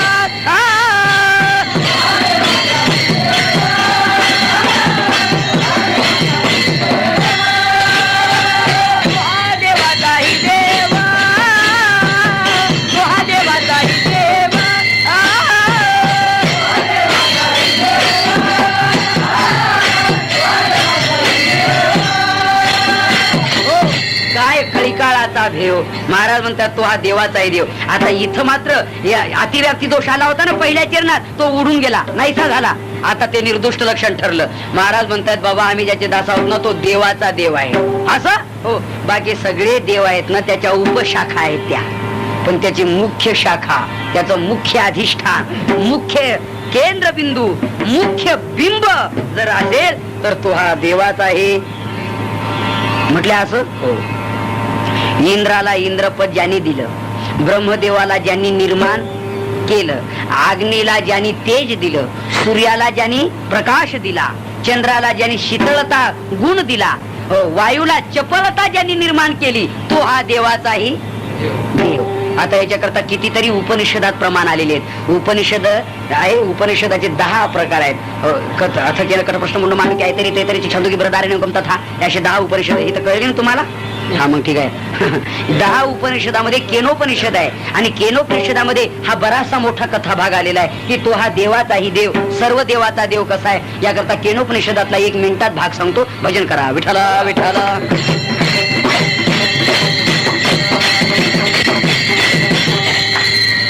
एकदा असा प्रकार घडला की देव दानवांना जरा अहंकार झाला की मी मोठे, मी मोठा, आम्ही मोठे, आम्ही मोठे. त्यांच्यामध्ये एक तुंबळ असं युद्ध झालं आणि मुख्य भगवान परमात्म्याने आपली शक्ती देऊन देवांना विजयी केलं आणि दैत्य दानवांचा पराभव केला. त्यांचा पराभव केला आणि यांचा विजय झाला. यांचा विजय झाल्यानंतर आपसामध्ये यांची चर्चा सुरू झाली. विजयी झालेल्या मंडळीची विजय यात्रा काढतात का नाही तुमच्याकडे. हा मग बरं. विजय यात्रा निघाली आणि मग एक सभा घेतली त्यांनी आणि त्या सभेमध्ये जो तो म्हणू लागला, कळलं ना, मी होतो म्हणून. तो म्हणे मी होतो. अग्नी म्हणे मी होतो म्हणून तुम्हाला विजय मिळाला. अरे मी चालतच सुटलो सगळं सैन्य. वायू देवता म्हणे तू काय जाळतो पांगळा, जिथं टाकला तिथं चरतो बसतो. मी होतो तुला इथून उचलायचा तिथे मांडायचा. म्हणजे अग्नीला कोणीकडे न्यायचं तो प्रश्न कोणाचा आहे. शाबास, असं ऐकलं पाहिजे डोळे उघडून. वाऱ्याचा अरे मी होतो म्हणून विजय मिळाला. दुसरा म्हणे मी होतो म्हणून विजय मिळाला. पण खरा ज्याच्यामुळे विजय मिळाला त्याचं नाव सत्कार समारंभात नाही, न पुरस्कार यादीत नाही, न स्वागतामध्ये नाही, कुठंच नाही. भगवंतानी विचार केला बर कोणामुळे विजय मिळाला आपण जरा थोडस त्याची खात्री करू. भगवंतानी अग्नीचं तेज तिथं निर्माण केलं. असा गोळाचे गोळा आणि एकदम असा भरभर भरभर तो वाढला. तेवढ्यात इंद्राने आपल्या अधिकारात अग्नीला काम सांगितलं की अग्नीचा तेजपुंज गोळा वाढतोय त्याचा परिचय काढून आणा. आता अग्नीला जरा राग आला. एवढा मोठा माणूस मी आणि किरकोळ काम सांगितलं, मोठ्या माणसाला छोटं काम सांगितलं म्हणजे अपमान वाटतो माणसाला. गेला तिथे आणि अहंकाराने फुगलेला अग्निदेव त्या भगवान परमात्म्याला कोण तुम्ही. तो म्हणे मी कोण आहे मागावून सांगेन. प्रथमतः मला आपला परिचय हवाय, तुम्ही कोण आहात. मग तर याचा अजूनच अपमान, कारण अग्नीचा परिचय नाही असं कोण आहे. अग्नी म्हणे माझा परिचय जिवंत माणसाला तर आहेच. हा हा बरोबर आहे, असं हळूहळू कळलं पाहिजे. पण मेलेल्यांना सुद्धा माझ्याशी सामना आहे आणि तुम्ही मला म्हणता तुमचा परिचय काय म्हणजे काय. हो कसं काय विचारणं का विचारणं झालंय. म्हटले मला अग्नी म्हणतात, माझ्या मनात तर त्रैलोक्याची राख रांगोळी करतो मी असं. आता तो भगवान होता. तो म्हटला मग एवढी गवताची काडी जाळता का. आता जो त्रैलोक्य जाळणारा त्याला गवताची काडी जाळायला सांगितली तर अपमान नाही का. अहो भारताच्या पंतप्रधान PV नरसिंहरावला तुम्ही म्हटले आमच्या मंदिराची भिंत पडली, अर्धगुणी सिमेंट दिल्लीहून पाठवा, तर अपमान नाही का त्यांना पंतप्रधानाचा. पंतप्रधानाला कुठं अर्धगुणी सिमेंट मागत असतात का. तर अपमान आहे मोठ्या माणसाचा. त्याला राग आला, गवताची काडी जाळायला सांगली. पूर्ण शक्ती एकत्रित आणली पण ती काडी जळली तर नाही पण गरम सुद्धा झाली. आणि मग अग्नी मात्र घाबरला की हे दिसतंय ना हे काही वेगळंच आहे. आपलं डिपॉझिट जप्त होणे म्हणून परत फिरलं ते. पण परत फिरलं पण ते सांगितलं नाही की माझं असं असं झालंय म्हणून. तो म्हणला आपल्याला काय परिचय होत नाही बा, तुम्ही दुसऱ्याला कोणाला पाठवा. ते नाही का तुम्हाला गणपतीच्या बेंबीची गोष्ट माहिती आहे का तुम्हाला. हा तुम्हाला माहितीच नाही. गाई चारायला गेली पोरं. मोठा गणपती होता दगडाचा एका ठिकाणी. आता गेले नाही दिले नाही, गणपतीची ढेरी मोठी असते आणि बेंबी मोठी. त्यांनी त्याच्यात बोर घातले त्या बेंबीत. काही काही घेणं होतं का त्याला. आता त्याच्यात बऱ्याच दिवसाचा एक बाबा होता विंचू. त्यालाही बऱ्याच दिवसाचं गिऱ्हाईक मिळालं होतं. त्यानं पॉवरफुल ट्रिपल पोलिओचा डोस दिला मारून. छान देशी ठणका बसला. पण तो म्हणे आता मी जर बोंबरलो तर बाकीचे 9 जण हसतील आणि मी एकट्यानेच रडायचं. मग तो म्हणला आपल्या यादीत भर पडावी. ते गेलं. वेदना पुष्कळ पण दाटून म्हणे काय नाऱ्या म्हणे काय त्या गणपतीच्या बेंबीत बोट घातलं ना अशी गार हवा येते ना. इकडं तर बोट दाबायचं पक्क पण तोंडाने म्हणायचं अशी गार हवा येते ना. दुसऱ्याने गेलं घाल बोट म्हणजे घातलं बोट घातलं त्याला ठणका दिला. बोंबलू नको मलाही तसंच झालं होतं त्यांना येऊ असं करून सगळ्यांना एकच साक्षात्कार. तसा अग्नी गेला पण सांगितलं नाही तिकडे तसं होतंय म्हणून. वाऱ्याला पाठवलं त्याला तोच प्रकार. सगळ्या देवता गेल्या आणि सगळ्यांना कळलं की हा काही सामान्य प्रकार नाही विशेष प्रकार आहे आपल्या सगळ्यांपेक्षा वेगळा प्रकार आहे. आणि मग सगळ्यांनी प्रार्थना केली देवाची. श्री अनंता मधुसूदना पद्मनाभा नारायणा. देवा प्रगट व्हाता. देव प्रगट झाले आणि मग म्हणले काय रे कोणामुळे विजय मिळाला.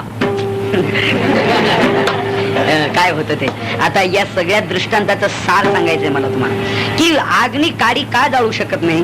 पाऊस म्हणजे का भिजू शकत नाही आणि वायू देवता त्या काडीला का उडू शकत नाही. याचं कारण आहे यांच्यामध्ये जी शक्ती होती ना ती ज्याची होती त्यांनी काढून घेतली.